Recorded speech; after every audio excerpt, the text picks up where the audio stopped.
एक दफा का जिक्र है कि आसमान से एक लाल चीज जिसमें रोशनी जल रही थी वो जमीन की तरफ बढ़ने लगी और फिर एक घने जंगल में आकर गिर जाती है। इसी जंगल में एक हिरन था जो पहले तो चुपचाप घास खा रहा था, लेकिन उस चीज के गिरने की आवाज सुनकर एकदम वो चुपचाप हो गया। उसके चेहरे पर परेशानी साफ दिखाई दे रही थी, जैसे उसे डर लग रहा है कि तभी अचानक एक लंबी सी नीले रंग की चीज जो दरअसल एक टेंटिकल था धीरे धीरे वो हिरन के पास आया। उसके 5 मुंह बने हुए थे। एकदम वो हिरन पर हमला करके जान से मार गिराता है, उसके जिस्म की चीर फाड़ कर देता है, जिसके साथ ही ये सीन इधर एक कट हो गया। अगले दिन एक कपल जो आपस में दोस्त थे वो भी उस जंगल के लिए गाड़ी में बैठकर जा रहे थे, क्योंकि वो छुट्टियां मनाने के लिए वहाँ कैंपिंग करने वाले थे। इनमें लड़की का नाम रुथ था जो इस वक्त सो रही थी। उसका दोस्त बोर हो रहा था तो गाड़ी का रेडियो ऑन करके गाना लगाता है, जो गाना वो खुद भी गाना शुरू हो गया था। उसकी आवाज से रुथ की आँख खुल गई। गर्दन मोड़कर वो अपने दोस्त को मुस्कुरा कर देखने लगी। उसके दोस्त ने पूछा, क्या हुआ, तुम डिस्टर्ब तो नहीं हो रही, ठीक हो? जिस पर रुथ कहती है, प्लीज गाना बंद कर दो और तुम पे चुप हो जाओ, बहुत नींद आ रही है, सोने दो। जिस पर उसका दोस्त माफी मांगता है, कहने लगा, ओ सो सॉरी, अच्छा अब कर देता हूँ, सो जाओ। उसने जैसे म्यूजिक बंद किया रुथ ने दोबारा से आंखें बंद कर ली, लेकिन वो तो इसे खुश करने की कोशिश कर रहा था। दोबारा से गाना लगाकर गाने लगा, इस बार डांस भी कर रहा था, जिस पर दोनों ही हंसने लगते हैं। अब ये उस घने जंगल से आगे बढ़ रही थी जो खूबसूरत भी था, क्योंकि वहाँ बहुत सारे झरने और इस तरह की चीजें रास्ते में आ रही थी। सफर करते करते इन्हें काफी देर हो गई थी, इसीलिए भूख लग गई तो ये लोग एक होटल में रुके खाना खाने के लिए। वो खाना खा ही रहे थे कि तभी एक मासूम सा बच्चा टोकरी लेकर इनके पास आ गया। कहने लगा कि मैं कचरा लेने आया हूँ। इस पर रुथ का दोस्त जिसका नाम हैरी था बच्चे को कहता है, लेकिन बेटा खाना तो हम अभी खा रही हैं, अभी शुरू ही किया है, इसमें टाइम लग जाएगा, तो तुम अभी कोई और काम कर लो। बच्चे अभी भी नहीं गया, वो गुमसुम लग रहा था। ये परेशान होते हुए पूछता है कि तुमने किसी लाल रंग की रोशनी को आसमान से जमीन की तरफ आते हुए देखा है? पर वो दोनों जाहिर है कुछ नहीं जानती थी। अब इससे पहले कि बच्चा मजीद आगे और बात करता, उसकी मोम आवाज देकर उसे बुला लेती है, तब वो अपनी बात को अधूरी छोड़कर अपनी मोम के पास चला जाता है। अब रुथ और हैरी भी खाना खाकर वहाँ से निकल जाते हैं। ये लोग लाल चोटी पर जाने के लिए निकल गए। जब वहाँ पहुँचे तो हैरी ने नोटिस किया जैसे रुथ परेशान है, क्योंकि उसे ऊंचाई वाली जगह से डर लगता था। इसलिए वो रुथ से पूछता है, आर यू ओके, ठीक हो तुम? इस पर वो बड़े आराम से बोल देती है कि हाँ ठीक हूँ मैं। हैरी उसे समझाता है कि तुम्हारे सामने हम यहाँ चौथी बार आ रहे हैं कैंपिंग करने, अब से पहले कुछ हुआ है नहीं ना? तो अब भी कुछ नहीं होगा, मुझ पर यकीन रखो, मैं तुम्हारा बहुत ख्याल रखूंगा हर जगह। अब उसके बाद से रुथ को थोड़ी तसल्ली तो मिली, लेकिन अभी भी वो उदास थी। जिसके बाद ये दोनों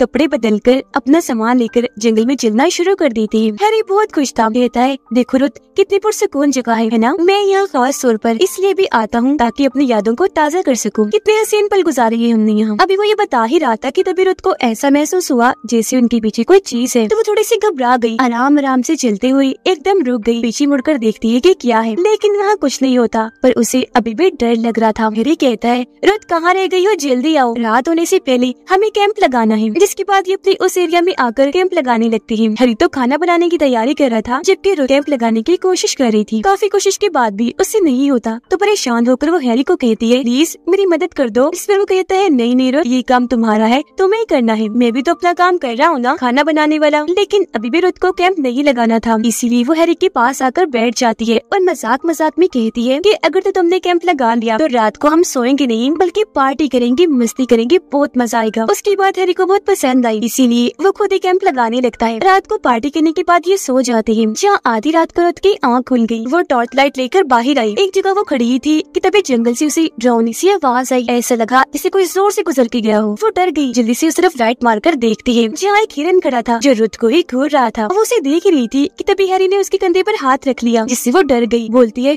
ओह गॉड तुम थे, मैं तो डर गई। हैरी ने पूछा, तुम यहाँ क्या कर रही हो? वो जवाब देती है, छोड़ो इस बात को, मैं यहाँ खड़ी थी तो अजीब तरह की आहट महसूस हुई, इससे कुछ तो है वहाँ, और जब मैंने देखा तो वहाँ हिरन खड़ा था जो मुझे घूर रहा था, ये बात मुझे बहुत अजीब लगी। वो जवाब देता है, कम ऑन रुथ, कैसे बच्चों वाली बातें कर रही हो, ये जंगल है, जानवर तो होंगे ही ना, चलो सोते हैं। रुथ को अभी भी अजीब लग रहा था, बार बार वो पीछे मुड़कर देख रही थी, पर हैरी के कहने पर सोने के लिए चली ही जाती है। अगली सुबह जैसे हुई ये जंगल में घूमने के लिए निकल गई, जिसके बाद समंदर किनारे आकर रुक जाती है। हैरी ने उसे बताया, ये जगह मुझे बहुत प्यारी लगती है क्योंकि मेरी पसंदीदा जगह है, और आज इस जगह पर मैं अपना बहुत बड़ा काम करने आया हूँ। जो कहकर वो उसके सामने घुट्टों के बल बैठकर अंगूठी निकालता है। पूछने लगा, विल यू मैरी मी, क्या तुम मुझसे शादी करोगी, मुझे अपनाओगी? अब हालांकि रुथ भी उसे पसंद करती थी, पर वो ज्यादा खुश नहीं थी। उसे देखने से जरा नहीं लग रहा था कि उसने इस चीज की उम्मीद की होगी, लेकिन फिर अचानक उसे कुछ होने लगा। उसे डरावनी आवाजें आ रही थी, सांस लेने में मसला हो रहा था, इसलिए वो घबराते हुए पीछे की तरफ हटने लगी। आसपास जब उसने देखा तो हर चीज घूमती हुई नजर आ रही थी। हालांकि हैरी उसे संभालने के लिए आगे बढ़ा, लेकिन उसने हैरी को कहा रुको और खुद अपने बैग से दवाई निकालकर खाने लगी, क्योंकि उसे बीमारी थी। ऐसी अटैक उसे होती रहती थी। फिर नॉर्मल होने के बाद उसने हैरी से माफी मांगी। कहती है कि आई एम सो सॉरी, मैं तुम्हारे प्रपोजल को कबूल नहीं कर सकती, क्योंकि मुझे शादी करनी नहीं है। मेरे ख्याल से हम अब जैसे हैं वैसे ठीक है। सब ठीक है तो फिर शादी करने की क्या जरूरत है। उसकी ये बातें सुनकर हैरी का दिल टूट गया, लेकिन फिर भी रुथ के लिए उसने खुद को संभाला। कहता है इट्स ओके, कोई बात नहीं, जो कहकर वो यहाँ से चला गया। शाम के वक्त हैरी जब टेंट सेट कर रहा था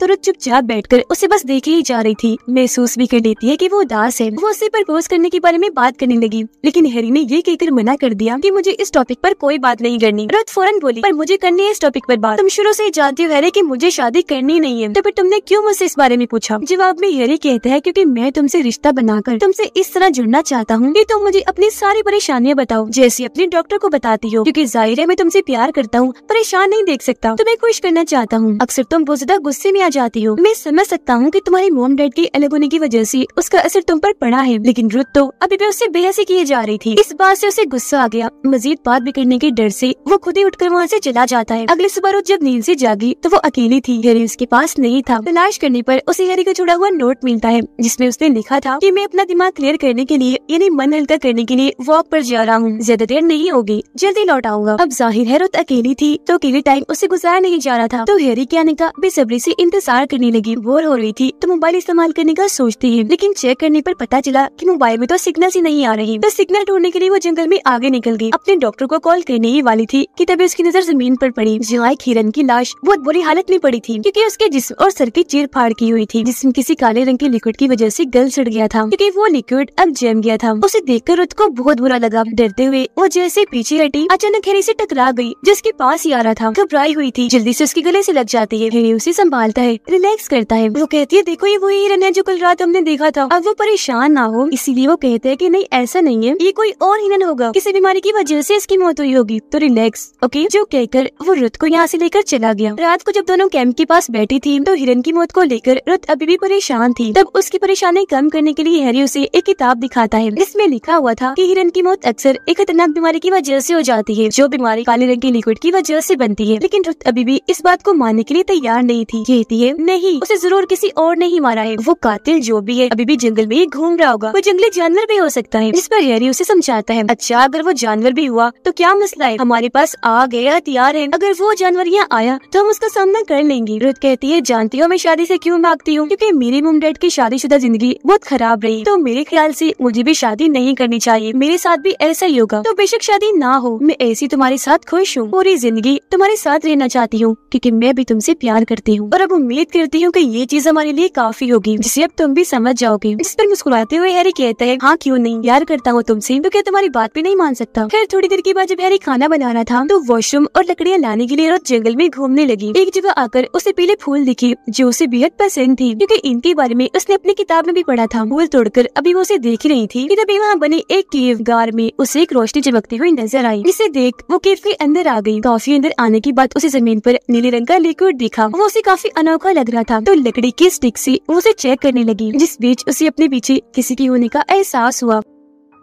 जैसे उसने पीछे मुड़कर देखा जोरदार वो चीख मार देती है। अब उसने क्या देखा ये हमें दिखाया नहीं जाता, क्योंकि ये सीन इधर ही कट हो जाता है। उधर हैरी जिसने खाना बना भी लिया था, खाने लगा था काफी देर से, रुथ के आने का इंतजार कर रहा था। उसे परेशानी होने लगी थी क्योंकि आधा घंटा हो गया था अभी तक वो वापस नहीं आई, इसीलिए उसे ढूंढने जंगलों में चला गया। आवाजें लगाकर उसे ढूंढ ही रहा था कि तभी उसे रुथ पेड़ों के बीच खड़ी हुई नजर आई। वो जल्दी से उसके पास गया। रुथ उससे बात तो कर रही थी लेकिन उसकी हाव भाव बिल्कुल बदल गई थी। हैरी उससे पूछता है तुम पिछले आधे घंटे से गायब हो, कहाँ गई थी? रुथ जवाब देती है वो दरअसल में रास्ता भटक गई थी। हैरी कहता है ओके ठीक है छोड़ो इस बात को, चलो यहाँ से। वो जब उसे ले जा रहा था तो उसकी उल्टी उल्टी हरकतों को साफ नोटिस कर पा रहा था, लेकिन नजरअंदाज कर देता है। रात को जब ये सो रही थी तो हैरी की आंख खुल गई। उसने जब चेक किया तो रुथ उसके साथ नहीं थी। वो परेशान हो गया, लाइट लेकर उसे ढूंढने चला जाता है। एक जगह आकर उसने जैसे पीछे मुड़कर देखा तो वहाँ रुथ थी, जिसने हाथ में चाकू पकड़ा हुआ था। हैरी डर गया, कहता है ओह शिट तुम हो, मेरी तो सांसें अटक गई। और तुम कहाँ थी? ये चाकू तुम्हारे हाथ में क्या कर रहा है? रुथ जवाब जवाब देती है, वो दरअसल मुझे जंगली जानवर की आवाज आई थी, उसे मारने के लिए ही मैं ये चाकू ले आई। हैरी कहता है, अच्छा चलो अब ये चाकू मुझे दे दो। जहाँ पहले तो वो चाकू देने से हिचकिचाती है, लेकिन हैरी के बार बार कहने पर उसे देना ही पड़ता है। जिसके बाद ये दोनों वापस आकर अपने टेंट में आराम करने लगे। अब हैरी तो सो गया था, पर पूरी रात रुथ ने एक सेकंड के लिए भी अपनी आंख बंद नहीं की। एक ही पोजीशन में पूरी उसने अपनी आंखें खोल कर रखी। ऐसे फिर रात से सुबह हो गई। हैरी उससे पूछता है, रुथ नींद पूरी हुई तुम्हारी? फ्रेश लग रहा है? इस पर वो हामी जवाब देती है, लेकिन उसके हाव भाव कुछ और ही बता रही थी। थोड़ी देर के बाद जब हैरी सामान पैक कर रहा था तो देखता है कि रुथ का बर्ताव अजीब है। वो दूसरी तरफ मोड़ करके बैठी है, वो भी एकदम चुपचाप, बिल्कुल शांत। इसलिए वो पूछ लेता है,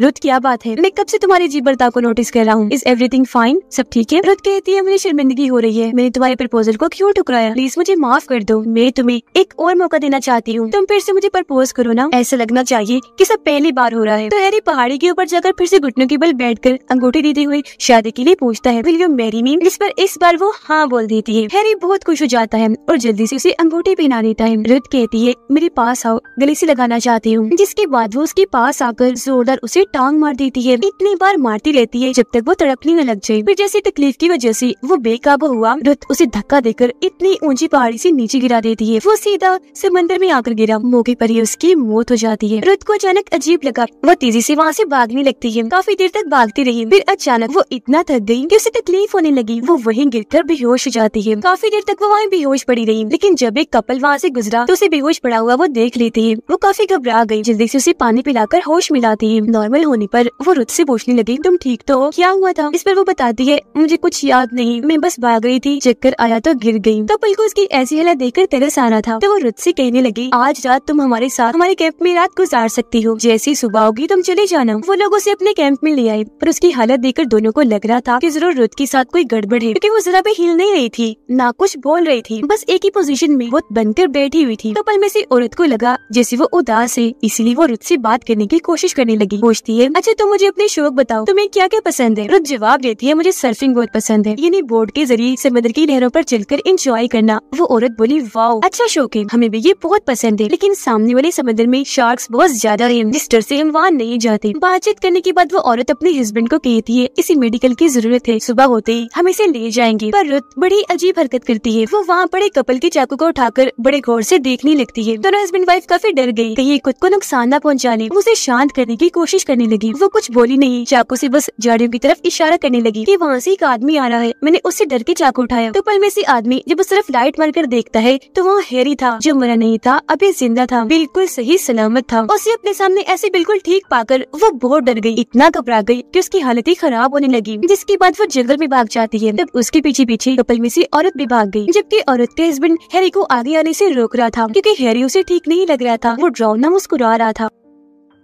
जैसे हैरी उसके पास आया, आदमी ने चाकू से उस पर वार कर दिया। वार को उसने बड़ी आसानी से रोक दिया, लेकिन इस वजह से उस आदमी का हाथ कटकर नीचे गिर गया, क्योंकि जब हैरी ने उसके हमले को रोका था तब उसकी उंगली बारीक नोकदार लोहे की बन गई थी, तेजदार, बिल्कुल तलवार जैसी। और अब जैसे हैरी ने अपना हाथ देखा, अपनी ये उंगली देखकर उसे बहुत खुशी हुई। वो आदमी से पूछने लगा, हाँ बताओ, करनी है लड़ाई मुझसे? जो कहकर वो अपनी नोकदार उंगली उसके चेहरे पर नीचे से ऊपर की तरफ फेर देता है। उसके ऐसा करने से आदमी के सर के 2 हिस्से हो गए, वो भी इतनी आसानी से। इसी बीच औरत रुथ को भी ढूंढ चुकी थी। वो पेड़ के पीछे छुपी हुई थी। रुथ को वो तसल्ली देती है कि कुछ नहीं होगा, हम तुम्हें बचा लेंगे, कि वो बहुत हाँप रही थी। इसी बीच औरत को अपने हस्बैंड की आवाज सुनाई दी, जो मदद के लिए चिल्ला रहा था। वो जल्दी से जाने लगी तो रुथ ने मना कर दिया। औरत बोली, वो मेरे हस्बैंड है, जो कहकर वो जाने लगी। वहाँ आकर उसकी हालत खराब हो गई। जब उसने अपने हस्बैंड के सर को कटा हुआ देखा, वो चिल्लाकर जल्दी से वहाँ से भागने लगी। लेकिन हैरी, जो वहीं खड़ा था, पीछे से उस पर वार करता है। उसने वार नोकदार उंगली से किया था, जिस वजह से वो वहीं गिर गई, क्योंकि कमर पर कट लगने की वजह से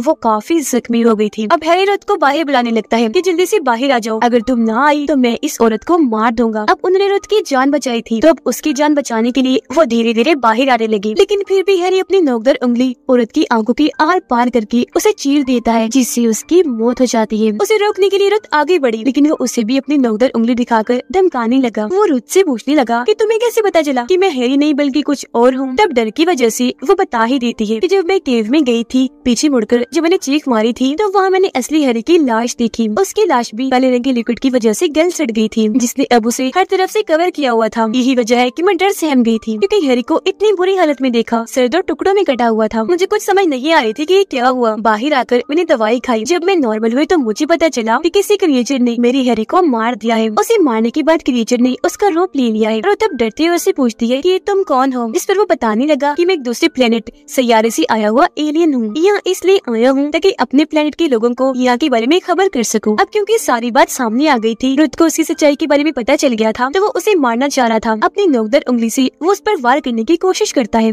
पर नहीं मार पाता, क्योंकि खुद को हैरी में बदलकर उसने हैरी की सारी फीलिंग्स, जज्बात को भी अपने अंदर कर लिया था, जिसके मुताबिक अब वो रुथ को प्यार करता है। वो रो रोकर उसके सामने गिड़गिड़ा रही थी, कहती है, अच्छा प्लीज मुझे छोड़ दो, जाने दो, मैं वादा करती हूँ तुम्हारे बारे में किसी को कुछ नहीं बताऊंगी। वो बोलता है, मैं तुम्हें कुछ नहीं करूँगा, क्योंकि मैं तुम्हारे लिए जो महसूस कर रहा हूँ ये सच्चा प्यार है। वो जैसे ही मुड़ा, मौका पाकर रुथ वहाँ से भाग गई। हैरी यानी कि वो एलियन भी उसके पीछे पीछे भागा, लेकिन रुथ को कुछ नहीं कहता, क्योंकि प्यार करने की वजह से उसे नुकसान नहीं पहुंचा सकता था। थक हार कर रुथ एक जगह आकर रुक गई। एलियन भी उसके पास आ गया। रुथ को लगा कि ये मुझे मार देगा, तो अपने बचाव में वो उसे लड़ने लगी, बार बार उस पर वार कर रही थी, जिससे एलियन को बुरा नहीं लगा, बल्कि वो तो हंस रहा था, क्योंकि ये सब उसे मजाक लग रहा था। रुथ उससे पूछती है, अब क्या मसला है तुम्हें, तुम क्यों मेरे पीछे पड़े हुए हो, चाहते क्या हो मुझसे। इस पर वो कहता है, मुझे कुछ समझ नहीं आ रहा, मैं बस इतना जानता हूँ कि तुम्हारे लिए फीलिंग्स है, मैं तुमसे प्यार करता हूँ और चलो मेरे साथ, मैं तुम्हें कुछ दिखाना चाहता हूँ। ये कहकर वो रुथ को समंदर किनारे ले आया, बताता है कि मैं जिस प्लेनेट से यहाँ आया हूँ वहाँ प्यार नहीं है, और मेरे हिसाब से ये खूबी सिर्फ इंसानों के पास है। ये एहसास बहुत ही प्यारा है। ये कहकर वो एक तरफ इशारा करता है, जिसके साथ ही उसकी स्पेसशिप वहाँ आ गई, जो किसी एयर बैलून गुब्बारे जैसी लग रही थी। वो बताता है, ये मेरी स्पेसशिप है, जिसने बैठा कर मैं तुम्हें यहाँ से अपने प्लेनेट पर ले जाना चाहता हूँ। वो जब ये सारी बातें बता रहा था,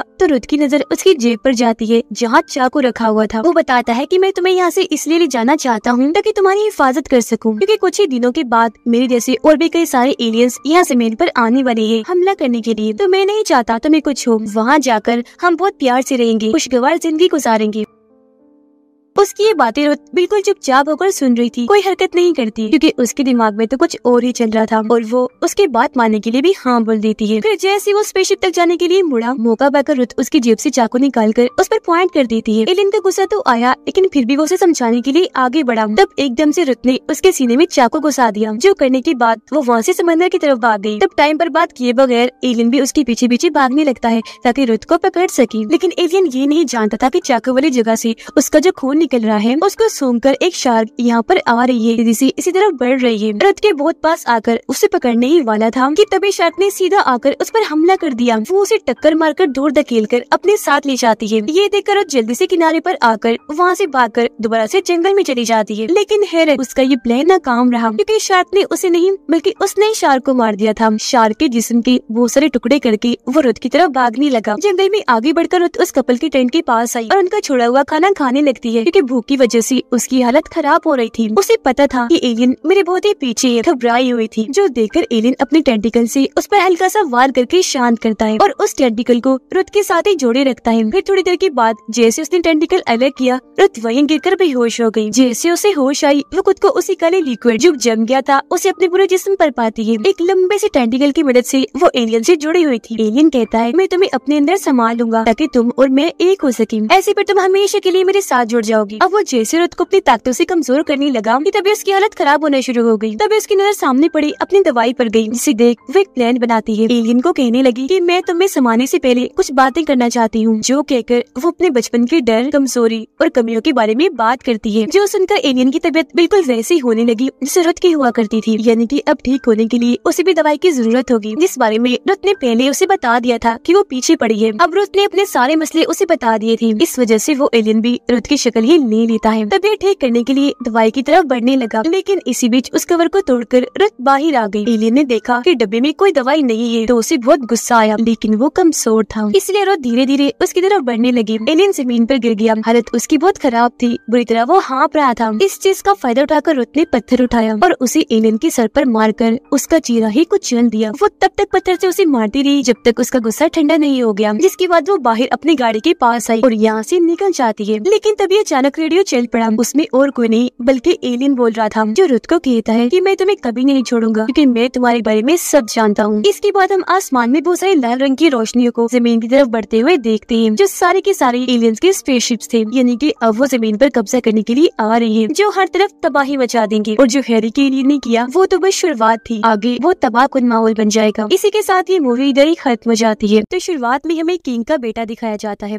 अब क्योंकि उसकी डेड किंग तो मर गई थी, तो थ्रोन यानी राजगद्दी पर वो बैठ गया था, यानी अगला किंग बन गया था। और आज उसके लिए किंग डे मनाया जा रहा था। इसी खुशी में वहाँ पर तलवारबाजी का मुकाबला किया जा रहा था। इसमें जो लड़ाई करने वाला था उसने बहुत सारी शराब पी होती है, जिस वजह से किंग के बेटे को बहुत गुस्सा आता है। सजा देने के लिए वो अपने नाइट्स को कहता है कि इसे तब तक शराब पिलाओ जब तक कि ये मर न जाए। तब उसके नाइट मोटा सा पाइप उसके मुंह में लगाकर बड़े से बर्तन से उसके मुंह में शराब डालने लगती है। पर नाइट स्टार जो दूसरे किंगडम के लॉर्ड थे, उनकी बेटे किंग के बेटे को ऐसा करने से रोक देती है कि अगर तुम अपने किंग डे पर यानी खुशी के माहौल में किसी के साथ ऐसा इतना बुरा सलूक करोगे तो तुम्हारा पूरा साल बुरा जाएगा। किंग का बेटा इस बात को मान जाता है और उस तलवारबाज को छोड़ने का कहता है। इसके बाद हम नाइट स्टार के बेटे रोब स्टार को नॉर्थ एरिया में देखते हैं, क्योंकि यहाँ के कुछ लॉर्ड्स ने उसे नॉर्थ का किंग बना दिया था। विंटरफेल किंगडम राज्य के जो मसले थे उन्हें नाइट स्टार का छोटा बेटा हल कर रहा था। हालांकि अभी वो काफी छोटा था। यहाँ एक जंगली लड़की भी थी जो वैसे तो बड़ी दीवार के उस पार से आई थी, लेकिन वो नाइट स्टार के बेटे और उसके साथी का बहुत ख्याल रखती थी। एक और किंगडम में डेनेरिस अपने तीनों ड्रैगन के साथ रेगिस्तान से गुजर रही थी। उसके साथ उसका ट्रांसलेटर, सर्वेंट और कुछ सिपाही थी। और क्योंकि ये रेगिस्तान था इसलिए इनके पास खाने पीने के लिए कुछ भी नहीं था। अचानक भूख की वजह से उसका घोड़ा नीचे गिर गया। काफी दिन से कुछ ना खाने की वजह से वही अपना दम तोड़ देता है। अब ये देखते हुए डेनेरिस अपने 3 सिपाहियों को खाना और पानी की तलाश में भेज देती है। समंदर में मौजूद एक शहर में हम किंग के भाई को पहली बार देख पाते हैं, जिसका नाम स्टैनिस था। और क्योंकि किंग की मौत हो गई थी इसलिए स्टैनिस को लगता है कि राजगद्दी का असली हकदार मैं हूँ, न कि किंग का बेटा। यहाँ उनके साथ एक काफी ताकतवर जादूगरनी भी बैठी हुई थी। यहाँ स्टैनिस एक खत लिख पाते हैं जिसमें वो कहते हैं कि किंग की वाइफ का अपने भाई जेमी के साथ जो ताल्लुक है मुझे उसका पता है, और उनकी जो नाजायज बच्ची है मैं उनके बारे में भी सब जानता हूँ। और अब थ्रोन यानी राजगद्दी तख्त का असली हकदार मैं हूँ। यहाँ स्टैनिस के साथ उनकी राइट हैंड भी बैठे हुए थे, यानी जो उनकी खास आदमी थे। यहाँ हम साफ साफ देख लेते हैं कि वो जादूगरनी कितनी ताकतवर है। वो जहर से भरी एक शराब पी लेती है पर उसे जरा सा भी कुछ नहीं होता, एकदम वो बिल्कुल ठीक रहती है। अब रोब का टेंट दिखाया गया जहाँ हमें पता चला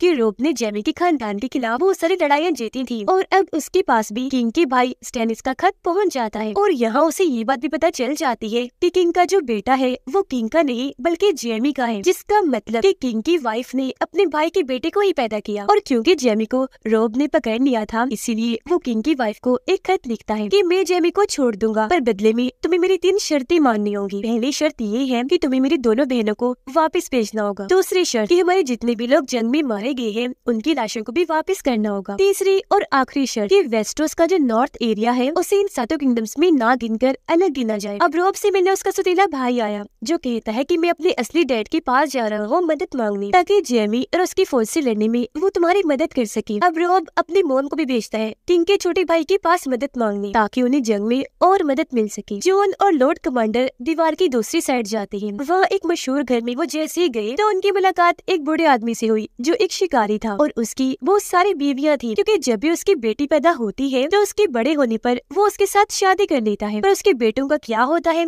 ये कोई नहीं जानता, लेकिन अच्छा नहीं होता उनके साथ। जॉन और लॉर्ड कमांडर उसके घर पर ही रुकते हैं। यहाँ लॉर्ड कमांडर उससे यहाँ की दीवार की दूसरी तरफ की सूरत हाल के बारे में पूछते हैं। तब शिकारी बताता है कि जितने भी जंगली लोग हैं वो एक आदमी से जा मिले जो पहले तो एक नाइट ही था, पर वहाँ से भागकर जब वो यहाँ आया तो सभी जंगली लोगों का किंग बन गया। बोना अपने एक दोस्त के साथ था क्योंकि दोनों एक दूसरे को प्यार करने लगे थे। अब लड़की को कोई नुकसान ना पहुँचे इसलिए बोना उसे सबसे छुपाकर कैपिटल शहर में ले आया था, यानी किंगडम्स के सबसे बड़े शहर में। किंग की वाइफ यानी जेमी की बहन अपने किंगडम के लॉर्ड से मिली और उससे नाइट स्टार की छोटी बेटी के बारे में पूछती है कि वो कहाँ है, क्योंकि वो इनकी कैद से भाग गई थी। बातों बातों में किंग की वाइफ को पता चल गया था कि ये लॉर्ड मेरे और मेरे भाई जेमी की गलत ताल्लुकात के बारे में जान चुका है, इसीलिए वो अपने सिपाहियों को हुक्म देकर पहले उसे पकड़वाती है, फिर उसकी गर्दन पर तलवार रखवाकर उसे धमकाकर छोड़ देती है। किंगडम में किंग का बेटा जो अब किंग बन गया था, वो किंग के सारे सौतेले बच्चों को एक एक करके मार रहा था। सिर्फ एक ही सौतेला बच्चा बचा था जो अपनी जान बचाकर वहाँ से भाग गया था। किंग के उस बेटे के साथ नाइट स्टार की छोटी बेटी भी थी, क्योंकि वो दीवार के पास जा रहा था नाइट बनने के लिए, और रास्ते में वो नाइट स्टार की बेटी को उसके किंगडम विंटरफेल में सही सलामत उतार देगा। बच्ची जैसे एक जगह पर उतरी तो उसकी मुलाकात एक बहादुर वॉरियर से हो जाती है जो इस वक्त पिंजरे में बंद था। किंग की वाइफ के पास रॉब का खत आ ही गया था, पर वो उसकी तीनों शर्तों को मानने से इनकार करके खत को ही फाड़ देती है। उन्हें यहाँ दीवार की तरफ से आया हुआ लॉर्ड कमांडर का खत भी मिलता है, जिसमें उन्होंने बताया था कि लाशें अचानक जिंदा हो रही हैं और उनमें से एक लाश ने मुझ पर हमला किया। पर किंग की वाइफ इस बात पर भी यकीन ना करके मजाक में टाल देती है। रेगिस्तान में डेनेरिस जब लेटी थी तो उसके पास एक घोड़ा आया जिसके ऊपर कपड़े का बैग पड़ा हुआ था। उसे जैसे ही चेक किया गया तो उसमें से एक इंसान का कटा हुआ सर निकलता है, और ये उन्हीं सिपाहियों में से एक का था जिन्हें डेनेरिस ने खाना पानी ढूंढने के लिए भेजा था। रॉब का सौतेला भाई भी अपने डैड के पास आइलैंड पहुंच गया था। वो उनसे शिप मांगता है ताकि वो रॉब के साथ मिलकर कैपिटल शहर पर हमला कर सके। स्टैनिस का राइट हैंड भी एक समुद्री लुटेरे से आकर मदद मांगता है ताकि वो इन्हें शिप दे तो स्टैनिस कैपिटल शहर पर हमला कर सके। दरअसल की राइट हैंड पहले एक नशा बेचने वाला हुआ करता था और उसने एक जंग में स्टैनिस की मदद की, जिस बात से स्टैनिस को खुशी हुई। पर जब उन्हें पता चला कि वो नशा बेचता है तो सजा के तौर पर उन्होंने उसकी 2 उंगलियां काट दी। फिर और कोई बड़ी सजा ना देकर माफ कर दिया और अपना राइट हैंड बना लिया। उधर दीवार की उस पर शिकारी आधी रात को अपना बच्चा कहीं ले जा रहा था, पर तभी उसे जॉन देख लेता है। वो शिकारी का पीछा करना शुरू कर देता है। देखता है कि शिकारी अपने बच्चे को जंगल में छोड़ के चला गया है। उसके जाने के बाद वहाँ ज़ॉम्बी डीमन आकर बच्चे को उठाकर ले जाता है। ये देखकर जॉन अभी हैरान हो ही रहा था कि बच्चों के साथ इतना बुरा सलूक किया जाता है कि तभी शिकारी जॉन को देख चुका था। वो अपने हथियार से उसके सिर पर वार करके उसे बेहोश कर देता है। फिर वो उसे मार मार कर लॉर्ड कमांडर के सामने लाकर फेंक देता है, क्योंकि अब उसका पोल खुल चुका था। उसे इतना गुस्सा आया हुआ था कि वो उन सबको वहाँ से जाने का कहता है, ये कहकर कि मैंने तुम्हें यहाँ पनाह दी पर तुम मुझ पर ही नजर बना के बैठे हुए हो। सब नॉर्मल होने के बाद जॉन लॉर्ड कमांडर से पूछता है कि आपको ये सब पहले से ही पता था, मैं जान गया हूँ, तो आपने मुझे पहले क्यों नहीं बताया? जिस पर लॉर्ड कमांडर जवाब देते हैं कि हाँ बेशक मैं सब जानता था, पर चुप इसलिए था क्योंकि इस शिकारी ने हमें अपने घर में जगह दी थी, तो मुझे अपना मुंह बंद करना पड़ा। जिसके बाद अगली सुबह ये वहाँ से चले जाते हैं। रॉब की मॉम भी किंग के छोटे भाई के पास आ गई थी मदद मांगने। यहाँ उनकी मुलाकात एक नाइट लड़की से हुई। बेशक वो एक लड़की थी और बहुत बहादुर थी, इसलिए किंग का भाई उसे अपनी गार्ड बना लेता है। रॉब के सौतेले भाई की डैड विंटरफेल पर हमला करने का प्लान बना रहे होते हैं, जो बात रॉब के सौतेले भाई को पसंद नहीं आती, क्योंकि वो वहाँ नाइट स्टार और अपने सौतेले बहन भाइयों के साथ रहता है। इसीलिए वो अपने डैड को मना करता है, जिस पर उसकी बहन उस पर गुस्सा होकर हमला करने के लिए मनाती है, जिस पर मजबूरन उसे इनकी बात माननी पड़ती है। अब जेमी और किंग के बेटे की आर्मी इन्हें दुश्मन की फौज किंग के आखिरी बचे सौतेले बेटे को ढूंढने के लिए उनके कैंप पर हमला कर देती है। वो लोग वहाँ तलवारबाजी करना शुरू कर देते हैं। बहुत सारे लोगों को मार गिराते हैं, जिनमें नाइट स्टार के खास आदमी की भी मौत हो जाती है। यहाँ नाइट स्टार की छोटी बेटी उस बहादुर वॉरियर की मदद करती है जो पिंजरे में बंद था। दुश्मन आर्मी उन सबको पकड़ लेती है। वो बहुत बेरहम थे, एक बच्चे के सीने में तलवार घुसाकर उसे मार देती है। जिसके बाद वो किंग के सौतेले बेटे को ढूंढने लगते हैं। यहाँ नाइट स्टार की बेटी चालाकी से एक लाश की तरफ इशारा कर देती है कि किंग का वो बेटा ये है जो अब मर चुका है। उधर रॉब भी अपनी आर्मी के साथ दुश्मनों की आर्मी को हराता हुआ काफी आगे आ चुका था। उसने बहुत सारे दुश्मन सिपाही मार गिराए। वहाँ लाशें ही लाशें बिखरी पड़ी थी। उनके खुद के भी काफी सिपाही जख्मी हो गई थी, जिन सबका इलाज एक लड़की कर रही थी, क्योंकि वो एक नर्स थी। उधर किंग का बेटा नाइट स्टार की बड़ी बेटी, जिसके साथ पहले उसकी शादी होने वाली थी, जो उसकी कैद में थी, वो उसे सबके सामने अपने सोल्जर से पिटवा रहा था। बेचारे के कपड़े भी फाड़ दिए जाते हैं। वो कुछ नहीं कर सकती थी, बस रोती जा रही थी। इतनी ही देर में यहाँ बोला भी आ गया, जो किंग की बेटी को डांट लगाकर नाइट स्टार की बेटी को बचा लेता है। अब नाइट स्टार की राख और हड्डियाँ लॉर्ड को दे दी जाती है, जिन्हें देने वो नाइट स्टार की वाइफ के पास जाता है। पर वो लॉर्ड पर गुस्सा करने लगती है, क्योंकि लॉर्ड ने नाइट स्टार के खिलाफ बगावत करके उन्हें धोखा दिया था। जिस पर लॉर्ड उनसे झूठ बोल देता है कि मैंने ऐसा कुछ नहीं किया, मेरी बात का यकीन करो, ये सब अफवाहें हैं, और सच तो ये है कि मैं आज भी तुमसे प्यार करता हूँ, और क्योंकि तुम्हारा हस्बैंड नाइट स्टार तो मर गया है, इसलिए अब हम शादी कर लेंगे। जिस पर वो और भड़क गई, तलवार दिखाकर उसे वहाँ से धमकाकर भगा देती है। डेनेरिस के पास उसके 2 बचे हुए सिपाही आते हैं, जिनको भी उसने खाना पानी की तलाश में भेजा था, जो डेनेरिस को यहाँ के सबसे अमीर शहर के बारे में बताते हैं, जो सुनकर वो फौरन वहाँ के लिए निकल जाती है। अब दुश्मन सिपाही नाइट स्टार की बेटी और किंग के आखिरी सौतेले बेटे, जिसे उन्होंने पकड़ लिया था, और एक बच्चे को अपने साथ अपने ठिकाने पर ले आते हैं, जहाँ का लीडर एक जले हुए सोल्जर का भाई था, जो शुरू से ही जालिम था। वो मासूम लोगों पर बहुत जुल्म किया करता था। तभी यहाँ जेमी की डैड आई जो कुछ दिन यही रहने का फैसला करती है ताकि वो रोब से लड़ने की तैयारी कर सके। यहाँ वो जैसे नाइट स्टार की बेटी को देखती है तो समझ जाते हैं कि ये एक लड़की है, जिस बात से वो काफी मुतासिर हुए क्योंकि वो काफी बहादुर और तलवारबाज थी, तो इसीलिए वो उसे अपने लिए खाने पीने का ध्यान रखने के काम पर रख लेती है। डेनेरिस भी अमीर शहर के बाहर पहुँच गई थी। शहर के गेट पर 13 लोग खड़े थे जो यहाँ के सबसे अमीर लोग थे। उनमें से एक अमीर आदमी आगे आया जो डेनेरिस को कहता है कि मैं तुम्हारे ड्रैगन्स को देखना चाहता हूँ। इस पर वो कहती है ठीक है मैं दिखा दूंगी, पर पहले तुम्हें मुझे अपने शहर के अंदर ले जाना होगा। इस पर वो अमीर आदमी इनकार करके वापस अपने लोगों के पास चला जाता है। इस बात से डेनेरिस को गुस्सा आ गया। वो लोगों को धमकाने लगती है कि अगर तुम्हें इतना ही घमंड है अपने शहर पर तो देखना मैं ये रहने नहीं दूंगी। जब मेरे ड्रैगन्स बड़े हो जाएंगे तो मैं तुम्हारे शहर पर हमला करवा के तुम्हारा पूरा शहर जलाकर तहस नहस करवा दूंगी। ये सुनकर अमीर शहर का हेड आगे आया जो डेनेरिस को अपने शहर के अंदर भेजने के लिए मान जाता है और इशारे से कहता है आइए आइए हमारे शहर में आपका वेलकम। कैपिटल शहर में बोना किंग की वाइफ की कजन से आकर मिलता है और ये वही कजन है जिसने जानबूझकर किंग को जंगल में शराब पिलाई थी ताकि किंग को नशा हो और उनकी मौत की वजह बने, क्योंकि इस कजन के साथ भी किंग की वाइफ का ताल्लुक बना हुआ था। इस बात का बोने को पता चल गया था। वो उसे डराता है कि तुम मुझे किंग की वाइफ जो मेरी बहन भी है उसकी सारी जानकारी मुझे ला कर दोगी। अगर तुमने ऐसा ना किया तो मैं तुम्हारे और उसके चक्कर के बारे में किंग के बेटे को बता दूंगा। वो तो पहले ही जालिम किंग बना हुआ है, वो तुम्हारे साथ क्या करेगा तुम उसका अंदाजा भी नहीं लगा सकती। रात के वक्त स्टैनिस अपने राइट हैंड को जादूगरनी के साथ एक कश्ती के जरिए भेजता है। दोनों कश्ती का सफर तय करने के बाद एक केव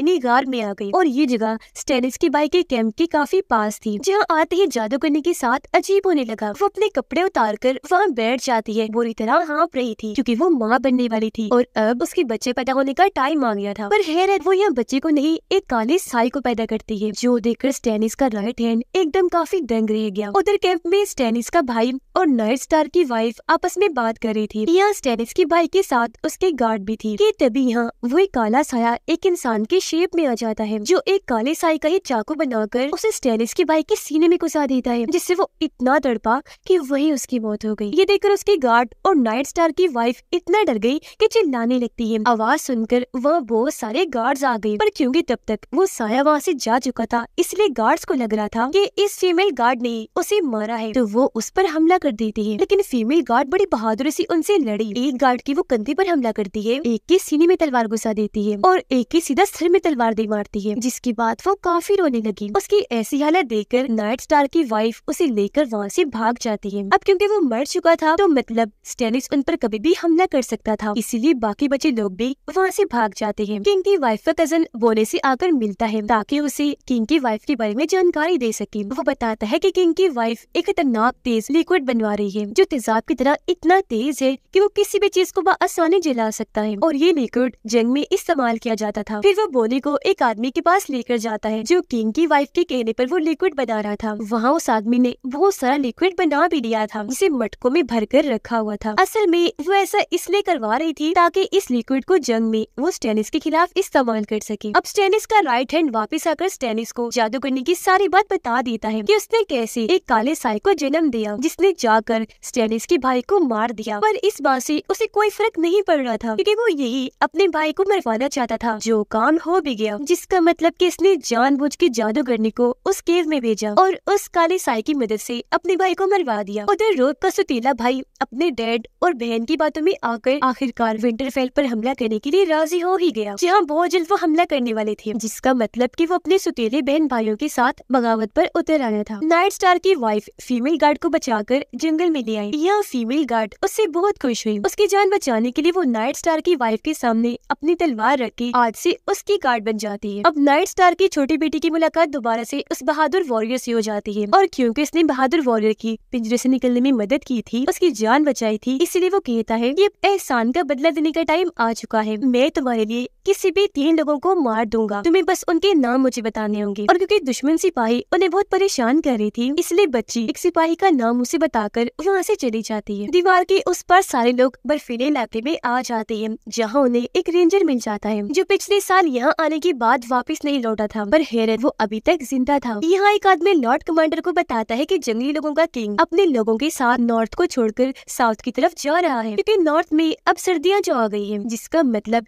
कि अब यहाँ ज़ॉम्बी डीमंस के आने का खतरा है और जंगली लोगों के किंग के यहाँ से जाने की भी यही वजह है। जिस उनका लॉर्ड कमांडर उस किंग को मारने का हुक्म दे देते हैं। अमीर शेर जहाँ डेनेरिस रह रही थी वहाँ वो अपने ड्रैगन्स को गोश्त को रोस्ट करने का तरीका सिखा देती है, क्योंकि जब भी वो बोलती थी डेनेरिस, वो अपने मुंह से आग उगलती थी जो किसी भी चीज को पका दिया करती थी। अब अमीर शहर में डेनेरिस के आने की खुशी में यहाँ का हेड पार्टी रखता है, जिस पार्टी में डेनेरिस की मुलाकात यहाँ के जादूगर से भी हुई जो काफी अजीब सा था। इसके बाद हेड उसे अपनी तिजोरी दिखाने लेकर गया। वो डेनेरिस को बताता है कि इसमें मेरा बहुत सारा सोना है, इतना सोना कि तुम इसे बेचकर अपने लिए ढेर सारे शिप्स खरीद सकती हो और कैपिटल शहर पर हमला कर सकती हो। पर हाँ, ये सोना पाने के लिए तुम्हें मुझसे शादी करनी होगी। बोलो मंजूर है तुम्हें? इस पर डेनेरिस उसे गौर से देखती है पर बिना कोई जवाब दे वहाँ से चली जाती है। वो इस बारे में आकर अपने साथी से पूछती है जो उसे शादी करने से साफ साफ मना कर देता है। अब नाइट स्टार की छोटी बेटी के कहने के मुताबिक बहादुर वॉरियर ने दुश्मन की उस सिपाही को मार दिया था और रोब का सुतीला भाई जो बगावत पर उतर आया था उसने विंटरफेल पर हमला करके यहाँ कब्जा कर लिया था। जिसके बाद वो अपने सुतीले भाई ने नाइट स्टार के छोटे बेटे के पास जाता है और उसे हार मानने के लिए कहता है, और क्योंकि वो बच्चा था इसलिए अपने लोगों के सामने हार मान ही लेता है। सुतीले भाई को देखकर सब उसे गद्दार कहते हैं, क्योंकि बचपन से नाइट स्टार ने उसे अपने बच्चों की तरह पाला था और आज इसने उनके किंगडम पर हमला कर दिया, जिस बात से वो चिढ़ गया और वहाँ के हेड